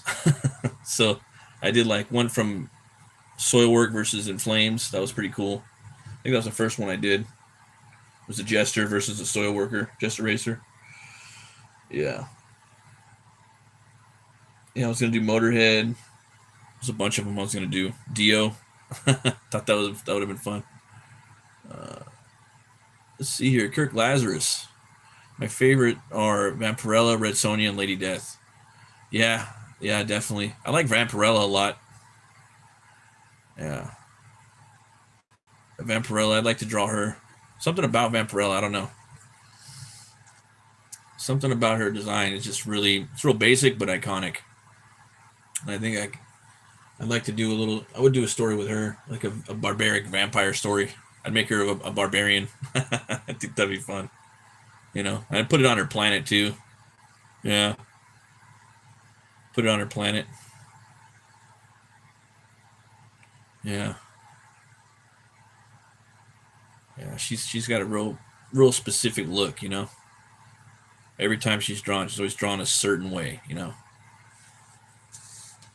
don't really deviate too much with her. Yeah, thanks for stopping by, Kirk Lazarus. Haven't seen you in a bit. Yeah. The Skeletor one, though, it's coming along. Yeah. But yeah, probably gonna head out, guys. Just 'cause it's getting a little late over here, and I'm starting to get a little tired now. Got about half the panel work done. I'd say we're about halfway done on this piece. So I'll kind of look at it real fast. Thanks for hitting the like and the subscribing, guys. I hit 1,000 subs today. That's a milestone. I'm gonna have to do a celebration stream. Maybe tomorrow. We'll see. And yeah. So I got the first panel here. I got this one, that one. That one's I still got to draw this guy running, and I got to draw the aftermath, and then the monster. Yeah, and then the monsters down here. So that's gonna be fun too. The red dress, yeah, dude. Yeah, that red dress. It's Frank Frazetta. He basically made most of the design of it, from my understanding. He designed about 90% of her look. I think maybe a chick came in and tweaked the collar or something like that. A lady did. It's on the Frazetta Fridays, Frazetta Girls YouTube channel. I highly recommend, guys, go subscribe to that. But yeah, guys, if you want, subscribe to my Substack. I'm gonna have a link for my comic book Kickstarter in there. It's gonna give you a $5 off tier for my book HELWÄR. So I'm trying to build that up. You guys can get my monthly updates on my art, my live streams, my comics, my music, all that stuff. So, but yeah, thanks to everybody for watching. I really appreciate it. Always remember to be bold, be brave, roll the bones to know your role, and remember, if the artist isn't starving, then that artist isn't hungry. I'll see you guys later. Keep it metal, okay?